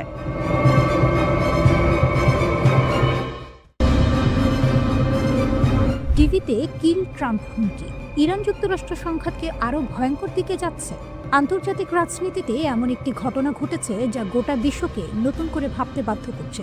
ইরানের রাষ্ট্রীয় টেলিভিশনে সরাসরি এমন একটি ছবি ও বার্তা প্রচার করা হয়েছে যাকে অনেকেই যুক্তরাষ্ট্রের প্রেসিডেন্ট ডোনাল্ড ট্রাম্পের প্রতি খোলামেলা হুমকি হিসেবে দেখছেন। এই ঘটনার পরই ইরান যুক্তরাষ্ট্রকে দিয়েছে তাদের দ্বিতীয় সরাসরি সতর্কবার্তা। ট্রাম্পের হাত কেটে দেব, IRGCর হুমকি। ইরানের ইসলামিক রিভলিউশনারি গার্ড কর্পস বা IRGCর একজন শীর্ষ কমান্ডার মোহসেন রাজৌরি প্রকাশ্যে বলেন, ট্রাম্প বলেছেন তার হাত ট্রিগারে, আমরা তার হাত আর আঙুল কেটে দেব। যদি আমরা এগোই তাহলে আর কোনো যুদ্ধবিরতির কথা হবে না। এখনই থামুন, পিছু হটুন, নইলে এই অঞ্চলে আপনাদের কোনো ঘাঁটি নিরাপদ থাকবে না। এই বক্তব্য আন্তর্জাতিক সংবাদ মাধ্যমে ব্যাপক আলোড়ন তোলে। বিশেষজ্ঞরা একে ইরানের পক্ষ থেকে ট্রাম্পের প্রতি দ্বিতীয় সরাসরি হুমকি হিসেবে দেখছেন। বার-আল-আগো কি সত্যি ইরানের রাডারে? সবচেয়ে চাঞ্চল্যকর বিষয় হলো, খবর অনুযায়ী ইরানের রাষ্ট্রীয় টেলিভিশনে এমন একটি ছবি দেখানো হয় যেখানে 2024 সালের এক নির্বাচনী সমাবেশে আহত ডোনাল্ড ট্রাম্পকে দেখা যাচ্ছে। সেই ছবির সঙ্গে লেখা ছিল, এইবার লক্ষ্যভ্রষ্ট হবে না। এইবার তাকে অনেকেই সরাসরি ট্রাম্পের ব্যক্তিগত নিরাপত্তার প্রতি ইঙ্গিত হিসেবে ব্যাখ্যা করছেন। আর এখান থেকেই প্রশ্ন উঠছে, ইরানকে এখন শুধু মার্কিন সামরিক ঘাঁটি নয়, বরং ট্রাম্পের ব্যক্তিগত অবস্থান, এমনকি মার-আল-আগো পর্যন্ত ভাবনায় রাখছে। হোয়াইট হাউসের প্রথম প্রতিক্রিয়া। এই ঘটনার পর সাংবাদিকরা হোয়াইট হাউসের প্রেস সেক্রেটারি ক্যারোলিন লেভিটকে প্রশ্ন করেন। তিনি বলেন, আমি বিষয়টি নিজে দেখিনি, আমরা এটি যাচাই করব এবং প্রেসিডেন্ট ও তার জাতীয় নিরাপত্তা টিমকে বিষয়টি খতিয়ে দেখতে বলবো। যুক্তরাষ্ট্র কি সত্যি হামলা খুব কাছাকাছি ছিল? আরেকটি গুরুত্বপূর্ণ প্রশ্ন ছিল, যুক্তরাষ্ট্র কি সত্যি ইরানে হামলা চালাতে যাচ্ছিল? এই প্রশ্নের উত্তরে প্রেস সেক্রেটারি বলেন, অনেক খবর এসেছে অজ্ঞাত সূত্র থেকে। আসলে প্রেসিডেন্ট কি করবেন সেটা কেবল প্রেসিডেন্ট নিজেই জানেন। তবে তিনি পরিস্থিতি খুব কাছ থেকে পর্যবেক্ষণ করছেন এবং সব অপশন এখনও টেবিলে আছে। কেন সবাই এখন যুদ্ধ চায় না? খেয়াল করার বিষয় হলো, এই উত্তেজনার মধ্যেও ইসরায়েল ও যুক্তরাষ্ট্রের মিত্র কিছু আরব দেশ ট্রাম্পকে সরাসরি হামলা থেকে বিরত থাকতে বলেছে। কারণ ইরানে বড় হামলা হলে পুরো মধ্যপ্রাচ্য অস্থির হয়ে উঠতে পারে, তেল ও গ্যাসের দাম ভয়াবহভাবে বাড়তে পারে, হরমুজ প্রণালী ঝুঁকিতে পড়তে পারে। সবচেয়ে বড় কথা, একটি যুদ্ধ শুরু হলে তা নিয়ন্ত্রণের বাইরে চলে যাওয়ার সম্ভাবনা খুব বেশি। এই মুহূর্তে ইরান ও যুক্তরাষ্ট্র দুপক্ষই শক্ত বার্তা দিচ্ছে, কিন্তু বাস্তবে কেউই হয়তো যুদ্ধ চায় না। কেন এখন ইরানের উপর মার্কিন ইসরায়েল হামলার বিরোধিতা করছে আরব দেশগুলো? কয়েক বছর আগেও চিত্রটা ছিল একেবারে আলাদা। সৌদি আরব, সংযুক্ত আরব আমিরাত সহ অনেক আরব দেশে মনে করত ইরানই মধ্যপ্রাচ্যের সবচেয়ে বড় হুমকি। তাই যুক্তরাষ্ট্র যদি ইরানে সরকার পরিবর্তনের জন্য সামরিক হামলা চালাতো, অনেক আরব দেশ সেটাকে খারাপ চোখে দেখত না। কিন্তু 2025 সালের শেষে এসে পরিস্থিতি নাটকীয়ভাবে বদলে গেছে। আজ সেই আরব দেশগুলোই যারা একসময় ইরানের বিরোধী ছিল, এখন যুক্তরাষ্ট্রকে অনুরোধ করছে ইরানের উপর হামলা করবেন না। প্রশ্ন হলো, হঠাৎ এই বদল কেন? এর উত্তর লুকিয়ে আছে ইসরায়েলের সাম্প্রতিক আচরণে। ইসরায়েলের গ্রেটার ইসরায়েল পরিকল্পনা গত প্রায় 2.5 বছর ধরে আরব নেতারা এক ভয়ঙ্কর বাস্তবতা সামনে থেকে দেখছেন। ইসরায়েল শুধু গাজায় হামলা চালাচ্ছে না, বরং ধীরে ধীরে পুরো অঞ্চলে নিজেদের প্রভাব বিস্তৃত করছে। ইসরায়েলের কিছু কট্টর নেতা প্রকাশ্যেই বলেছেন তাদের লক্ষ্য একটি গ্রেটার ইসরায়েল, যার সীমানা কি ইরাকের ইউফ্রেটিস নদী থেকে মিশরের নীল নদ পর্যন্ত। এই চিন্তাধারার বাস্তব প্রতিফলন আমরা দেখেছি গাজায় ভয়াবহ গণহত্যা, পশ্চিম তীরে অবৈধ বসতি বাড়ানো, সিরিয়া ও লেবাননের ভূখণ্ডে সরাসরি হামলা। কিন্তু সবচেয়ে বড় ধাক্কা আসে 2025 সালের সেপ্টেম্বর মাসে। কাতারে ইসরায়েলের হামলা আরবদের চোখ খুলে দেয়। সেই মাসে ইসরায়েল সরাসরি হামলা চালায় কাতারে, যে দেশটি আবার যুক্তরাষ্ট্রের ঘনিষ্ঠ মিত্র। আরব নেতারা তখন বুঝে যান আজ কাতার, কাল কে। এর আগেই 2025 সালের জুনে ইসরায়েলের চাপে যুক্তরাষ্ট্র ইরানের ওপর বিমান হামলা চালায়, যার লক্ষ্য ছিল ইরানের পারমাণবিক কর্মসূচি ধ্বংস করা। এই ঘটনাগুলো একসঙ্গে আরব বিশ্বকে স্পষ্ট বার্তা দেয় ইসরায়েল এখন পুরো অঞ্চলে একক আধিপত্য চায়। আরব দেশগুলোর আরেকটি হিসাব খুব বাস্তব। ইরান এমনিতেই দুর্বল হয়ে পড়েছে, কঠোর নিষেধাজ্ঞায় অর্থনীতি নড়বড়ে, মার্কিন ইসরায়েল হামলায় সামরিক সক্ষমতা ক্ষতিগ্রস্ত, সিরিয়ায় আসাদ সরকারের পতন, হিজবুল্লাহ মারাত্মক চাপে। আরব নেতাদের মতে এত দুর্বল ইরানের ওপর আবার হামলা অপ্রয়োজনীয়, বরং ইরান যদি পুরোপুরি ভেঙে পড়ে তাহলে তার ফলাফল হবে ভয়াবহ: গৃহযুদ্ধ, শরণার্থী সংকট, জঙ্গিবাদের বিস্তার, যা শেষ পর্যন্ত আরব দেশগুলোকেই ভুগতে হবে। তেল, গ্যাস আর হরমুজ প্রণালী। আরব দেশগুলোর সবচেয়ে বড় দুশ্চিন্তা হলো অর্থনীতি। ইরানে হামলা হলে পাল্টা প্রতিক্রিয়ায় হরমুজ প্রণালী বন্ধ হয়ে যেতে পারে, তেল ও গ্যাস সরবরাহের ভয়াবহ সংকট তৈরি হবে, দাম আকাশচুম্বী হবে। মিশরও আতঙ্কিত, কারণ ইরানে অস্থিরতা বাড়লে লোহিত সাগর ও সুয়েজ খাল ঝুঁকিতে পড়বে, যা মিশরের অর্থনীতির মেরুদণ্ড।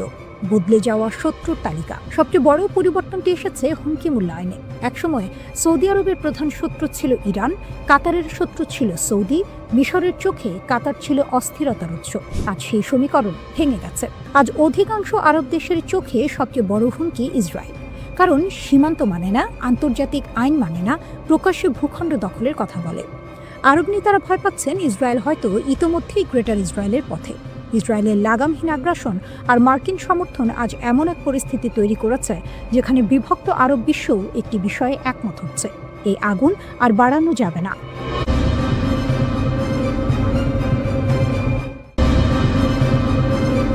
ইরানে চলমান অস্থিরতা এবং সম্ভাব্য যুদ্ধের আশঙ্কার মধ্যে এবার নতুন করে সতর্কতা জারি করেছে যুক্তরাষ্ট্র। জেরুজালেমে অবস্থিত মার্কিন দূতাবাস একটি নতুন নিরাপত্তা সতর্কবার্তা প্রকাশ করেছে, যা স্পষ্টভাবে জানিয়ে দিচ্ছে পরিস্থিতি যে কোনো সময় খারাপের দিকে যেতে পারে। মার্কিন নাগরিকদের বলা হয়েছে তারা যেন তাদের ভ্রমণ পরিকল্পনা নতুন করে পর্যালোচনা করেন এবং হঠাৎ কোনো জরুরি পরিস্থিতির জন্য প্রস্তুত থাকেন। দূতাবাস বলছে এই সতর্কতার পেছনে রয়েছে চলমান আঞ্চলিক উত্তেজনা, যার সঙ্গে এখন সরাসরি যুক্ত হয়ে গেছে ইরানের দেশ জুড়ে চলা বিক্ষোভ এবং যুক্তরাষ্ট্র ও ইসরায়েলের বিরুদ্ধে তেহরানের ক্রমবর্ধমান হুমকি। ইরান এই মুহূর্তে কয়েক দশকের মধ্যে সবচেয়ে অস্থির সময় পার করছে। দেশ জুড়ে বিক্ষোভ, দ্রুত বিচার, কড়া নিরাপত্তা ব্যবস্থা এবং প্রতিশোধের হুঁশিয়ারি, সব মিলিয়ে পরিস্থিতি ভয়ঙ্কর রূপ নিচ্ছে। ইরানের নেতারা স্পষ্ট করে বলেছেন, যুক্তরাষ্ট্র বা ইসরায়েল যদি হস্তক্ষেপ করে তাহলে তার ফল ভোগ করতে হবে। এই বক্তব্যই পুরো অঞ্চল জুড়ে বড় সংঘাতের আশঙ্কা আরও বাড়িয়ে তুলেছে। এই প্রেক্ষাপটে ইসরায়েলে থাকা মার্কিন নাগরিকদের ব্যক্তিগত নিরাপত্তা বাড়ানোর আহ্বান জানিয়েছে দূতাবাস। সবাইকে বলা হয়েছে সতর্ক থাকতে হবে, সরকারি নির্দেশনা নিয়মিত অনুসরণ করতে হবে এবং পরিস্থিতি দ্রুত খারাপ হলে সঙ্গে সঙ্গে পদক্ষেপ নেওয়ার জন্য মানসিকভাবে প্রস্তুত থাকতে হবে। মার্কিন নাগরিকদের স্টেপ বা স্মার্ট ট্রাভেলার এনরোলমেন্ট প্রোগ্রামে নাম লেখানোর পরামর্শ দেওয়া হয়েছে, যাতে জরুরি অবস্থায় দ্রুত যোগাযোগ করা যায়। পাশাপাশি পাসপোর্ট যেন হালনাগাদ থাকে সেই বিষয়েও গুরুত্ব দেওয়া হয়েছে, কারণ হঠাৎ করেই দেশ ছাড়ার প্রয়োজন হতে পারে। এর আগে মার্কিন পররাষ্ট্র দপ্তর আরও কঠোর একটি সতর্কতা জারি করেছে। ইরানে থাকা সব মার্কিন নাগরিককে অবিলম্বে দেশ ছাড়তে বলা হয়েছে। ভাষাটি ছিল খুবই কঠিন এবং সরাসরি। বলা হয়েছে কোনো ধরনের সাহায্য, সুরক্ষা বা উদ্ধার অভিযান আশা করা যাবে না, অর্থাৎ যদি কেউ সমস্যায় পড়ে যুক্তরাষ্ট্র কিছুই করতে পারবে না। এখনই ইরান ছাড়েও এই বার্তায় কার্যত পৌঁছে দেওয়া হয়েছে মার্কিন নাগরিকদের কাছে। ইরানে চলমান বিক্ষোভ ইতিমধ্যেই ভয়াবহ রূপ নিয়েছে। পুলিশের সঙ্গে সংঘর্ষে বহু মানুষ নিহত হয়েছে। সরকার ব্যাপক ধরপাকড় শুরু করেছে। দেশের বড় অংশে ইন্টারনেট ও মোবাইল নেটওয়ার্ক বন্ধ করে দেওয়া হয়েছে। সরকারের দাবি এসব বিক্ষোভ বিদেশি শক্তির উস্কানিতে হচ্ছে। মার্কিন ভার্চুয়াল দূতাবাস জানিয়েছে এমনকি শুধু আমেরিকান পাসপোর্ট বহন করাও গ্রেপ্তারের কারণ হতে পারে। দ্বৈত নাগরিকদের বলা হয়েছে তারা যেন শুধু ইরানি পাসপোর্ট ব্যবহার করে দেশ ছাড়েন। যারা দেশ ছাড়তে পারছেন না তাদের নিরাপদ জায়গায় আশ্রয় নেওয়া এবং খাবার, পানি, ঔষধ মজুত রাখার পরামর্শ দেওয়া হয়েছে। এই সংকটের পেছনে রয়েছে যুক্তরাষ্ট্র, ইসরায়েল ও ইরানের মধ্যে দীর্ঘদিনের উত্তেজনা। গত গ্রীষ্মে ইরানের পারমাণবিক স্থাপনায় যুক্তরাষ্ট্র ও ইসরায়েলের হামলার পর থেকেই পরিস্থিতি আরও খারাপ হয়েছে। প্রেসিডেন্ট ডোনাল্ড ট্রাম্প দাবি করেছেন ইরানকে পারমাণবিক অস্ত্র তৈরি থেকে আটকাতেই এই হামলা করা হয়েছে, যা ইরান অস্বীকার করছে। হোয়াইট হাউস জানিয়েছে ট্রাম্প সব বিকল্প খোলা রেখেছেন। প্রয়োজনে সামরিক শক্তি ব্যবহার করতেও তিনি পিছপা হবেন না। ইরান পাল্টা হুঁশিয়ারি দিয়েছে যুক্তরাষ্ট্র বা ইসরায়েল হস্তক্ষেপ করলে তাদের ঘাঁটি ও সেনারা লক্ষ্যবস্তু হবে। একই সঙ্গে ইরান দাবি করেছে তারা বিদেশি গুপ্তচর ও নাশকতার প্রমাণ পেয়েছে।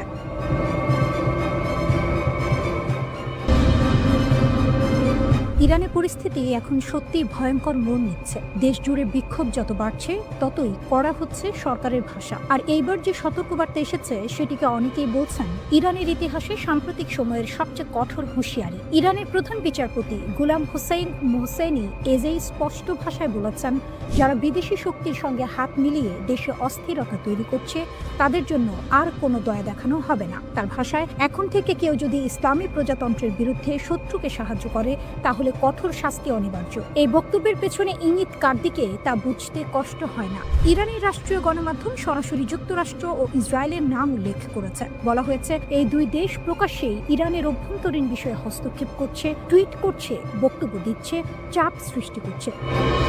ইরানের সর্বোচ্চ নেতা আয়াতুল্লাহ আলী খামেনিও একই সুরে কথা বলেছেন। তিনি বলেছেন, এই বিক্ষোভ স্বতঃস্ফূর্ত নয়, এর পেছনে রয়েছে বিদেশি শক্তির উস্কানি। তার মতে, শত্রুরা চায় ইরান ভেঙে পড়ুক, কিন্তু ইরান মাথা নত করবে না। কিন্তু প্রশ্ন হলো, এই বিক্ষোভ শুরুই বা হলো কেন? এর শুরু অর্থনীতি থেকে। ডিসেম্বরে তেহরানের গ্র্যান্ড বাজারে দোকানিরা দোকান বন্ধ করে দেন, কারণ ইরানি মুদ্রার ভয়াবহ পতন। এই অর্থনৈতিক ক্ষোভই ধীরে ধীরে রূপ নেয় রাজনৈতিক বিক্ষোভে। বিক্ষোভ ছড়িয়ে পড়ে ইলাম, লোরেস্তান, কেরমানশাহ, হামাদান সহ পশ্চিম ও দক্ষিণ পশ্চিমাঞ্চলে। মানবাধিকার সংগঠনগুলো বলছে, দমন পীড়ন ভয়াবহ আকার নিয়েছে। একটি কুর্দি পর্যবেক্ষক গোষ্ঠীর দাবি, প্রথম 10 দিনেই গ্রেপ্তার হয়েছে 1,500-এর বেশি মানুষ। নিহতের সংখ্যা 35 ছাড়িয়েছে বলে দাবি করা হচ্ছে, যদিও সরকারিভাবে ইরান কোনো সংখ্যা জানায়নি। রাষ্ট্রীয় সংবাদ মাধ্যম অবশ্য বলছে, সহিংসতা হয়েছে, ব্যাংকে আগুন, দোকান লুট, পুলিশের সঙ্গে গুলির লড়াই, এসব ঘটনার কথা তারা তুলে ধরছে। মালিক শাহীতে জানাজার সময় সরকার বিরোধী স্লোগান দেওয়ার পর পরিস্থিতি নিয়ন্ত্রণের বাইরে চলে যায় বলে দাবি করা হয়েছে। এর মধ্যেই আন্তর্জাতিক চাপ বাড়ছে। মার্কিন প্রেসিডেন্ট ডোনাল্ড ট্রাম্প প্রকাশ্যে বলেছেন, যদি ইরানি নিরাপত্তা বাহিনী বিক্ষোভকারীদের ওপর গুলি চালায় তাহলে যুক্তরাষ্ট্র হস্তক্ষেপ করতে পারে। এই বক্তব্য ইরানকে আরও ক্ষুব্ধ করেছে, কারণ 1 বছরেরও কম সময় আগে ইরানের পারমাণবিক স্থাপনায় যুক্তরাষ্ট্র ও ইসরায়েল হামলা চালিয়েছিল, যাকে ইরান এখনও জাতীয় অপমান হিসেবে দেখে। ইরানের বক্তব্য পরিষ্কার, তারা মনে করে যুক্তরাষ্ট্র ও ইসরায়েল যুগের পর যুগ ধরে ইরানের শত্রু। তাদের ভাষায়, এই দুই শক্তি ইরানের বিজ্ঞানী, কমান্ডার, এমনকি শিশুদের মৃত্যুর জন্য দায়ী। অন্যদিকে মানবাধিকার সংস্থাগুলো সতর্ক করছে, হাসপাতাল থেকে আহত বিক্ষোভকারীদের গ্রেপ্তার করা হচ্ছে, যা আন্তর্জাতিক আইনের সরাসরি লঙ্ঘন। সব মিলিয়ে ইরান এখন এক ভয়ঙ্কর সন্ধিক্ষণে দাঁড়িয়ে। একদিকে চরম অর্থনৈতিক সংকট, অন্যদিকে বিদেশি হস্তক্ষেপের আশঙ্কা। ইরান জুড়ে অশান্তির আগুন এখন ছড়িয়ে পড়েছে। রাস্তায় হাজার হাজার মানুষ নেমে এসেছে, অর্থনীতি ডুবে যাচ্ছে, আর দেশের ধর্মীয় শাসক গোষ্ঠী এমন সময় স্থিতিশীলতা ফিরিয়ে আনতে পারছে না। বিদেশি চাপ ক্রমেই বাড়ছে। ডিসেম্বরে তেহরানে শুরু হওয়া ছোটখাটো ক্ষোভ এখন পুরো দেশের 31 প্রদেশে ছড়িয়ে পড়েছে। শুরু হয়েছিল রিয়ালের দরপতন নিয়ে ক্ষোভ থেকে। গ্র্যান্ড বাজারের ব্যবসায়ীরা হঠাৎ ক্ষুব্ধ হয়ে রাস্তায় নেমেছিলেন। ধীরে ধীরে তরুণেরা এই বিক্ষোভে যোগ দিয়েছে। তবে মাসা আমিনের সময়ে যেসব নারী ও কিশোর আন্দোলনের মুখপাত্র ছিলেন, এই বিক্ষোভে তারা তুলনামূলকভাবে কম দেখা যাচ্ছে। নতুন অস্থিরতা শুরু হওয়ার পর human rights activist news agency জানাচ্ছে, অন্তত 34 বিক্ষোভকারী ও 4 নিরাপত্তা কর্মকর্তা নিহত হয়েছে। 2200 জনকে গ্রেপ্তার করা হয়েছে।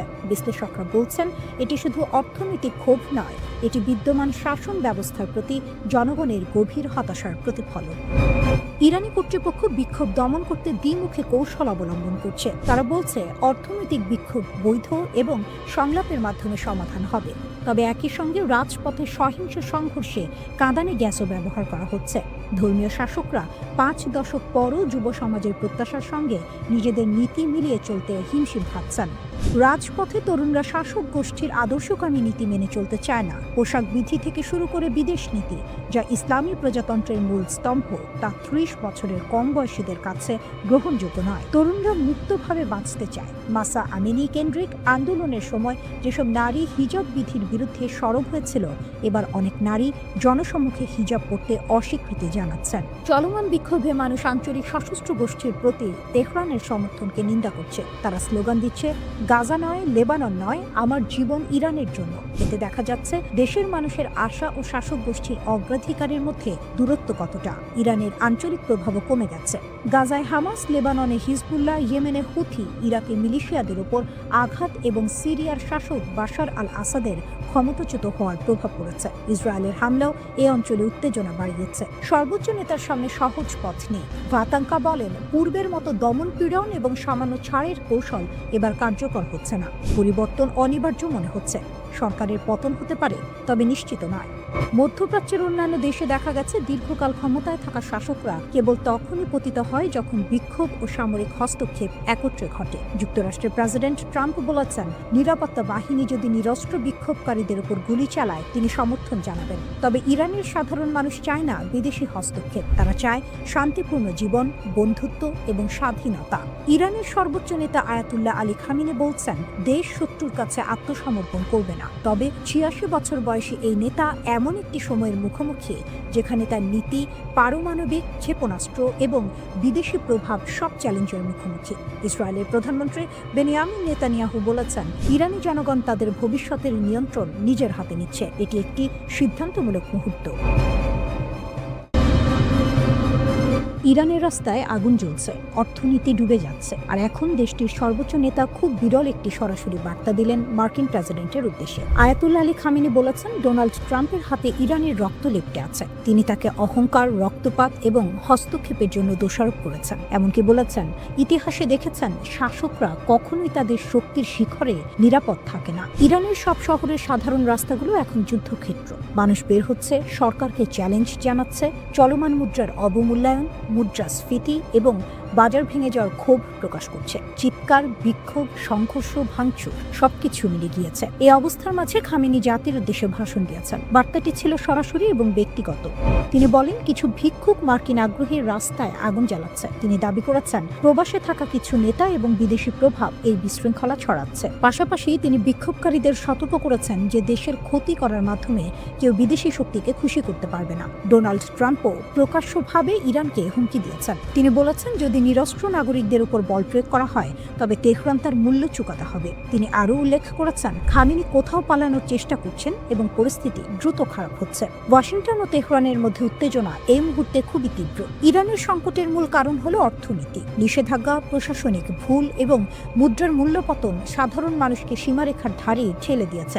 রিয়াল তীব্রভাবে দুর্বল হয়েছে, সঞ্চয় শেষ হয়ে যাচ্ছে এবং মৌলিক পণ্য ক্রয় করা কঠিন হয়ে যাচ্ছে। অর্থনৈতিক অসন্তোষ এখন রাজনৈতিক কর্তৃত্বের বিরুদ্ধে রূপ নিয়েছে। সংকট শুধু ইরানেই সীমাবদ্ধ নয়, এর প্রভাব আশেপাশের অঞ্চলেও পড়ছে। তুরস্কের এয়ারলাইন্স 17টি ফ্লাইট বাতিল করেছে। বিমান চলাচল স্থগিত করা নিরাপত্তা উদ্বেগ এবং অনিশ্চয়তার প্রমাণ দিচ্ছে। ইরানের ভিতরের পরিস্থিতি যখন ক্রমশ গাঢ় হচ্ছে, তখন এর প্রভাব পুরো অঞ্চলে ছড়িয়ে পড়ছে। ইরানের রাস্তায় খোলা চ্যালেঞ্জ, ছাদ, গলিপথ, ঘর এবং সড়ক। হাজার হাজার মানুষ বের হয়ে চিৎকার করছে, ডিক্টেটরের মৃত্যু হোক। কেউ ভয় পাচ্ছে না। এটার স্থানীয় অসন্তোষ নয়, এটা পুরো দেশের বিদ্রোহ। মার্কিন সেনাবাহিনী নজর রাখছে। সেন্টকম তেহরানে বিক্ষোভ ও সরকারের প্রতিক্রিয়া পর্যবেক্ষণ করছে।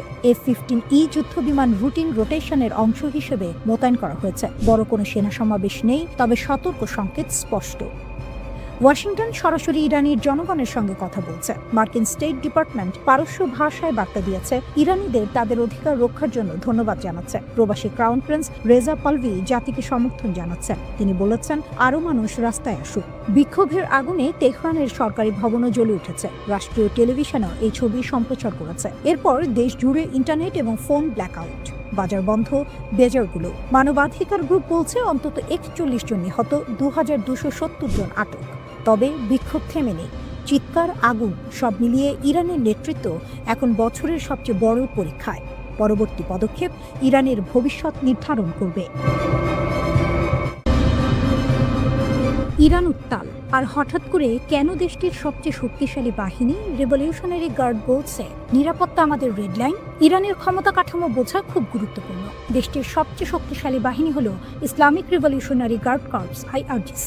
এরা শুধু সেনাবাহিনী নয়, এরা রাজনীতি, অর্থনীতি, নিরাপত্তা সবখানেই প্রভাব রাখে। আর এই বাহিনী সরাসরি সর্বোচ্চ নেতা আয়াতুল্লাহ আলী খামেনির অধীনে কাজ করে। এই প্রশ্নের উত্তর পেতে হলে আমাদের কয়েক ধাপ পেছনে যেতে হবে। প্রথমে আসি বিক্ষোভের কারণের দিকে। ইরানে গত কয়েক বছর ধরে অর্থনীতি ভয়াবহ চাপের মধ্যে আছে। মুদ্রাস্ফীতি নিয়ন্ত্রণের বাইরে চলে গেছে। সাধারণ মানুষের আয় বাড়ছে না, কিন্তু চাল, তেল, গ্যাস সবকিছুর দাম আকাশ ছোঁয়া। এর ফলে ডিসেম্বরের শেষ দিকে মানুষ রাস্তায় নামে।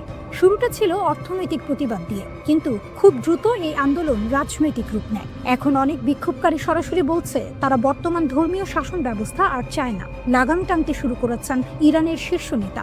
আইআরজিসি এক বিবৃতিতে বলেছে, নিরাপত্তা একটি রেড লাইন। 1979 সালের ইসলামিক বিপ্লবের অর্জন রক্ষা করা আমাদের দায়িত্ব। এর মানে হলো ইরান সরকার মনে করছে পরিস্থিতি হাতের বাইরে যাচ্ছে, এখন আর নরম পথে হাঁটার সুযোগ নেই। এদিকে মাঠের পরিস্থিতি আরো ভয়ঙ্কর হচ্ছে। রাষ্ট্রীয় সংবাদ মাধ্যম বলছে, তেহরানের কাছে কারাজ শহরে একটি সরকারি ভবনে আগুন দেওয়া হয়েছে। সংঘর্ষ এখন দুই পক্ষেই প্রাণ নিচ্ছে।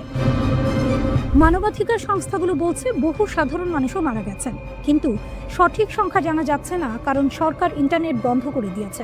পশ্চিম ইরানের এক প্রত্যক্ষদর্শী ফোনে জানিয়েছেন সেখানে রিভলিউশনারি গার্ড মোতায়েন করা হয়েছে এবং গুলি চালানো হচ্ছে। এখন প্রশ্ন, এই অস্থিরতা কি শুধু ইরানের ভেতরের সমস্যা? এখানেই আন্তর্জাতিক রাজনীতি ঢুকে পড়ে। যুক্তরাষ্ট্রের প্রেসিডেন্ট ডোনাল্ড ট্রাম্প এবং পররাষ্ট্রমন্ত্রী মার্কো রুবিও প্রকাশ্যে বিক্ষোভকারীদের সমর্থন দিয়েছেন। রুবিও বলেছেন, যুক্তরাষ্ট্র ইরানের সাহসী জনগণের পাশে আছে। ইরান সরকারের কাছে এটি সরাসরি বিদেশি হস্তক্ষেপ, তাই তেহরান শুরু থেকেই যুক্তরাষ্ট্র ও ইসরায়েলের দিকে আঙুল তুলছে।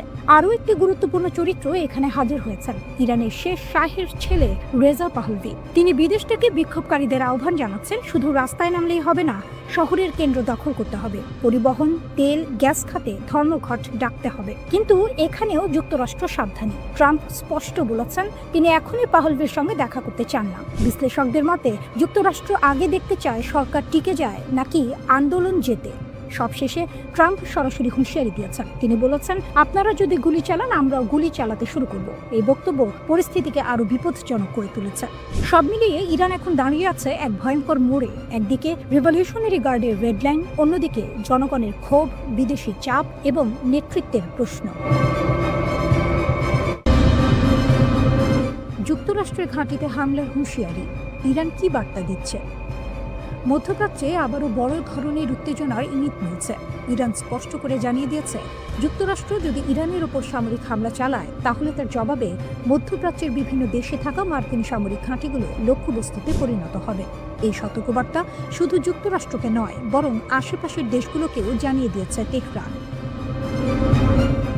বার্তা সংস্থা রয়টার্স জানায়, মার্কিন প্রেসিডেন্ট ডোনাল্ড ট্রাম্প ইরানে চলমান বিক্ষোভকে সমর্থন জানিয়ে সম্ভাব্য হামলার হুমকি দেওয়ার পরে এই প্রতিক্রিয়া এসেছে। ইরানের এক জ্যেষ্ঠ কর্মকর্তা রয়টার্সকে জানান, তেহরান সৌদি আরব, সংযুক্ত আরব আমিরাত ও তুরস্ক সহ এই অঞ্চলের দেশগুলোকে সতর্ক করেছে। ওই কর্মকর্তার ভাষায়, ইরান এসব দেশকে অনুরোধ করেছে যেন তারা ওয়াশিংটনকে ইরানে হামলা চালানো থেকে বিরত রাখে, কারণ যুক্তরাষ্ট্র যদি ইরানে আঘাত হানে, তাহলে এসব দেশে থাকা মার্কিন ঘাঁটিতেও পাল্টা হামলা চলতে পারে।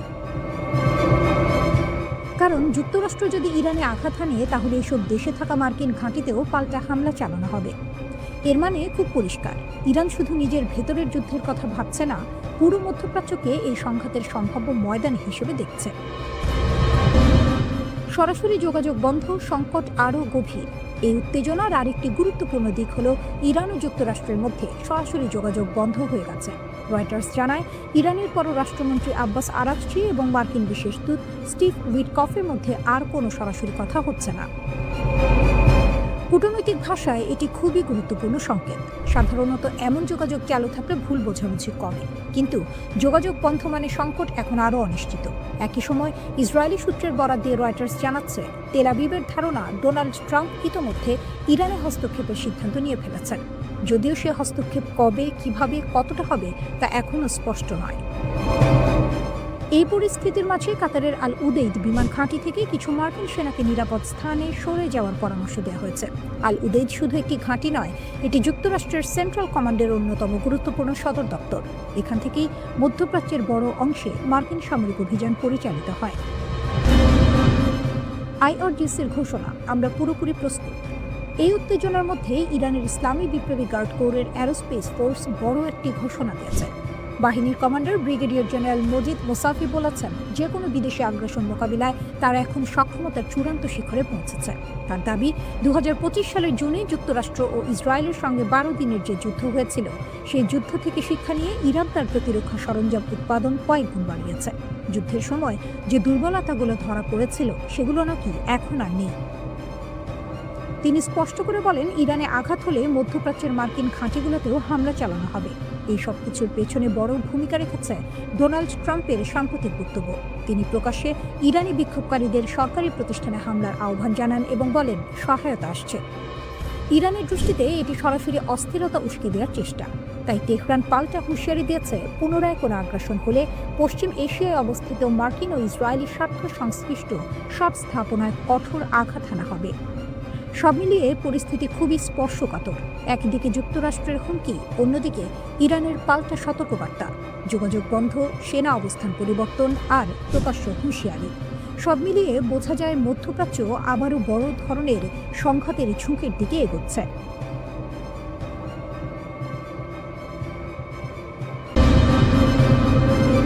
মধ্যপ্রাচ্য এখন এমন একটি অবস্থানে দাঁড়িয়ে আছে যেখানে একটি ছোট আঘাতও ভয়াবহ বিস্ফোরণে রূপ নিতে পারে।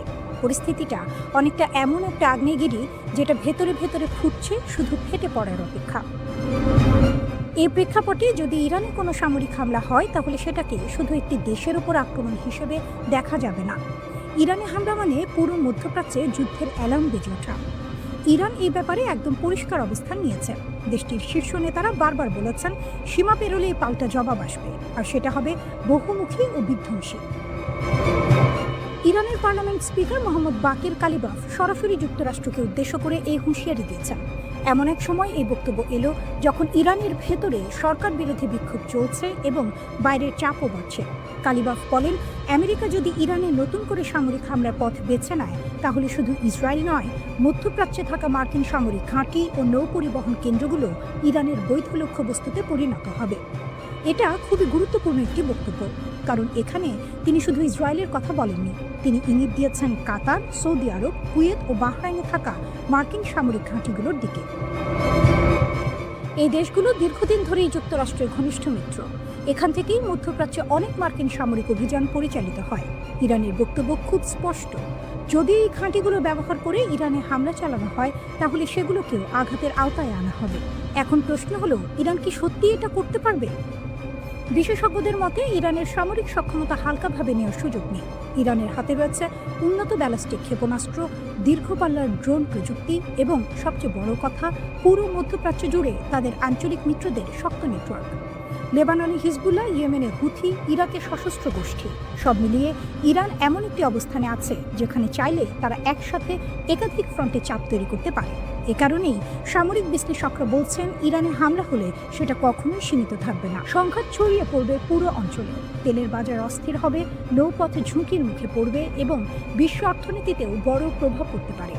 তবে এখানে একটি গুরুত্বপূর্ণ বিষয় আছে, ইরান যে এত কড়া ভাষায় হুঁশিয়ারি দিচ্ছে তা যুদ্ধ শুরু করার জন্য নয়, বরং যুদ্ধ ঠেকানোর কৌশল হিসেবেই দেখছেন অনেক বিশ্লেষক।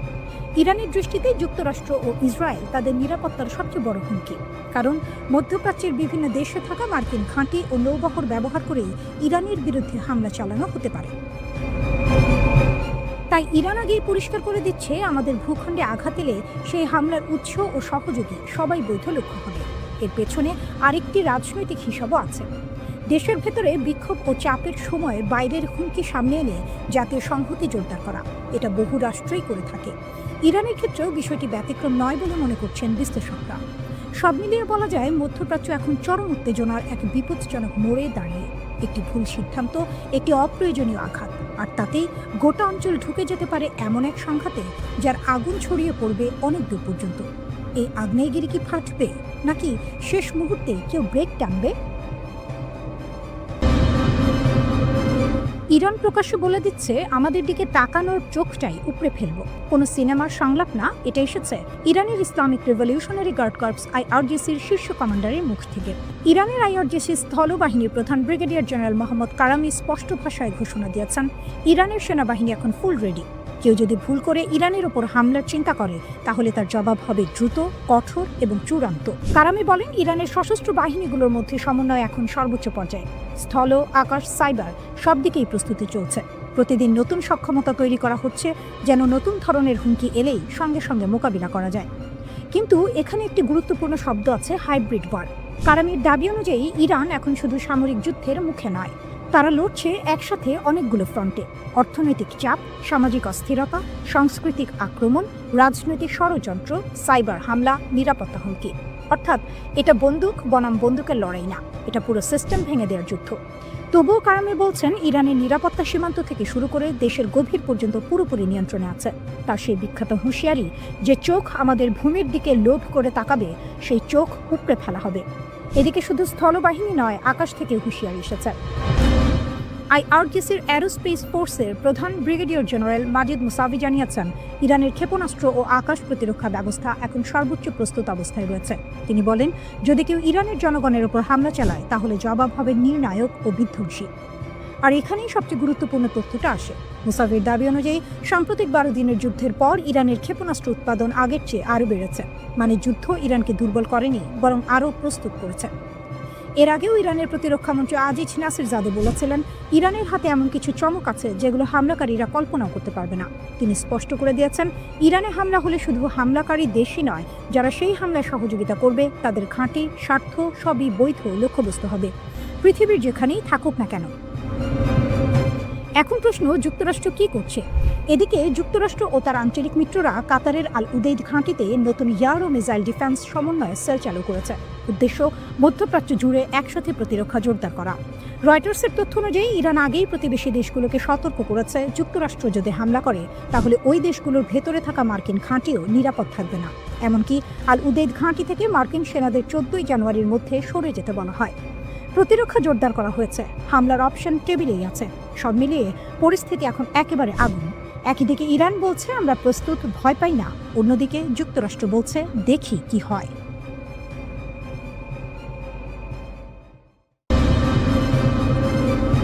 ইরানের সর্বোচ্চ ধর্মীয় নেতা আয়াতুল্লাহ আলী খামেনি যুক্তরাষ্ট্রের উদ্দেশ্যে দিয়েছেন কড়া ও স্পষ্ট বার্তা। তার বক্তব্যের পর স্বাভাবিকভাবেই বড় প্রশ্ন উঠে এসেছে, তাহলে কি ইরানের সামরিক বাহিনী ইতোমধ্যেই যুদ্ধের প্রস্তুতি নিয়ে ফেলেছে?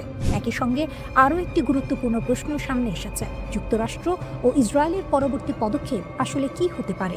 সম্প্রতি মার্কিন প্রেসিডেন্ট ডোনাল্ড ট্রাম্প ইরানকে ঘিরে একের পর এক কঠোর হুমকি দিয়েছেন। অনেকেই এখন জানতে চাইছেন, এসব হুমকি কি শুধু কথার মধ্যে সীমাবদ্ধ থাকবে, নাকি যুক্তরাষ্ট্র সত্যিই সেগুলো বাস্তবায়নের পথে হাঁটছে? তাহলে কি নতুন করে মধ্যপ্রাচ্যে বড় কোনো সংঘাত শুরু হতে যাচ্ছে? বর্তমান পরিস্থিতিতে ইরানের সরাসরি যুদ্ধ নয়, বরং দেশ জুড়ে সরকার বিরোধী বিক্ষোভ চলছে। এই বিক্ষোভকে কেন্দ্র করেই যুক্তরাষ্ট্র ও ইসরায়েল নতুন ষড়যন্ত্র করছে, এমন অভিযোগ উঠেছে তেহরান থেকে। মার্কিন প্রেসিডেন্ট ডোনাল্ড ট্রাম্প তার সাম্প্রতিক বক্তব্যে বলেছেন, ইরানের চলমান আন্দোলনে যদি সরকার সহিংসতা বা হত্যাযজ্ঞ চালায় তাহলে যুক্তরাষ্ট্র সেখানে হস্তক্ষেপ করবে। কিন্তু প্রশ্ন হলো, এই হস্তক্ষেপ কিভাবে হবে? সামরিকভাবে নাকি অন্য কোনো উপায়ে? ইরানের গোয়েন্দা সংস্থাগুলোর দাবি, দেশটিতে অর্থনৈতিক মন্দা ও উচ্চ মূল্যস্ফীতিকে কেন্দ্র করে যে আন্দোলন চলছে তাতে সরাসরি উস্কানি দিচ্ছে যুক্তরাষ্ট্র ও ইসরায়েল। এই বিক্ষোভ ঘিরে ইতোমধ্যেই বেশ কয়েকজনকে আটক করা হয়েছে এবং হতাহতের খবরও পাওয়া গেছে। তবে এসব চাপের মধ্যেও যুক্তরাষ্ট্রের সামনে মাথা নত না করার ঘোষণা দিয়েছেন আয়াতুল্লাহ আলী খামেনি। খামেনির বার্তা ছিল একেবারে স্পষ্ট। তিনি বলেছেন, ইরান কখনোই শত্রুদের কাছে নতি স্বীকার করবে না। বিক্ষোভকারীদের সঙ্গে আলোচনায় বসতে তারা প্রস্তুত, কিন্তু যারা দেশ জুড়ে দাঙ্গা ও সহিংসতা চালাচ্ছে তাদের বিরুদ্ধে কঠোর ব্যবস্থা নেওয়া হবে। 3 জানুয়ারির এক প্রতিবেদনে এই বক্তব্যের কথা নিশ্চিত করেছে ব্রিটিশ বার্তা সংস্থা রয়টার্স। এর আগে ট্রাম্পের হুমকির প্রতিক্রিয়ায় খামেনির জ্যেষ্ঠ উপদেষ্টা রিয়ার অ্যাডমিরাল আলী শামখানি আরও কড়া ভাষায় সতর্কবার্তা দেন। তিনি বলেন, মিথ্যা অজুহাতে যদি কেউ ইরানের অভ্যন্তরীণ বিষয়ে হস্তক্ষেপ করে তাহলে হস্তক্ষেপকারীদের হাত কেটে নেওয়া হবে। তার ভাষায়, ইরানের জাতীয় নিরাপত্তা একটি রেড লাইন, কেউ সেটা অতিক্রম করলেই কঠোর জবাব দেওয়া হবে। এখন মূল প্রশ্ন, যুক্তরাষ্ট্র যদি সত্যিই হামলা চালায় তাহলে ইরান কি ধরনের পাল্টা ব্যবস্থা নেবে? এই প্রশ্নের জবাব দিতে গিয়ে ইরানের পররাষ্ট্রমন্ত্রী আব্বাস আরাকচি জানিয়েছেন, ইসরায়েল ও যুক্তরাষ্ট্রের যে কোনো হুমকি মোকাবিলায় ইরানের সামরিক বাহিনী পুরোপুরি প্রস্তুত। তিনি বলেন, ইরানের জনগণ তাদের অভ্যন্তরীণ বিষয়ে যে কোনো বিদেশি হস্তক্ষেপ জোরালোভাবে প্রতিরোধ করবে। একই সঙ্গে তিনি স্পষ্ট করে দেন, ইরানের শক্তিশালী সশস্ত্র বাহিনী জানে কোথায় এবং কিভাবে প্রতিরোধ বলয় গড়ে তুলতে হয় যদি কেউ দেশের সার্বভৌমত্বে আঘাত হানে। এদিকে ইসরায়েলের প্রধানমন্ত্রী বেনিয়ামিন নেতানিয়াহু ইরানের বিরুদ্ধে নতুন করে সামরিক অভিযানের সুযোগ খুঁজছেন বলে অভিযোগ উঠেছে। ট্রাম্পের কাছে ইরান প্রসঙ্গে নালিশ জানিয়ে নেতানিয়াহু দাবি করেছেন, ইরান অত্যন্ত গোপনে তাদের ক্ষেপণাস্ত্র সক্ষমতা বাড়াচ্ছে। এসব ক্ষেপণাস্ত্রে নাকি রাসায়নিক পদার্থের মতো শক্তিশালী বিস্ফোরক ব্যবহারের সক্ষমতা রয়েছে। নেতানিয়াহুর অভিযোগ, এসব ক্ষেপণাস্ত্র ভবিষ্যতে ইহুদিবাদী রাষ্ট্রের বিরুদ্ধে ব্যবহার করতে পারে তেহরান। এ কারণে ইরান জুড়ে নতুন করে হামলা চালানোর অনুমতি ট্রাম্পের কাছে চেয়েছেন তিনি। তবে এখনো পর্যন্ত এই নতুন আগ্রাসনের দিনক্ষণ চূড়ান্ত হয়নি।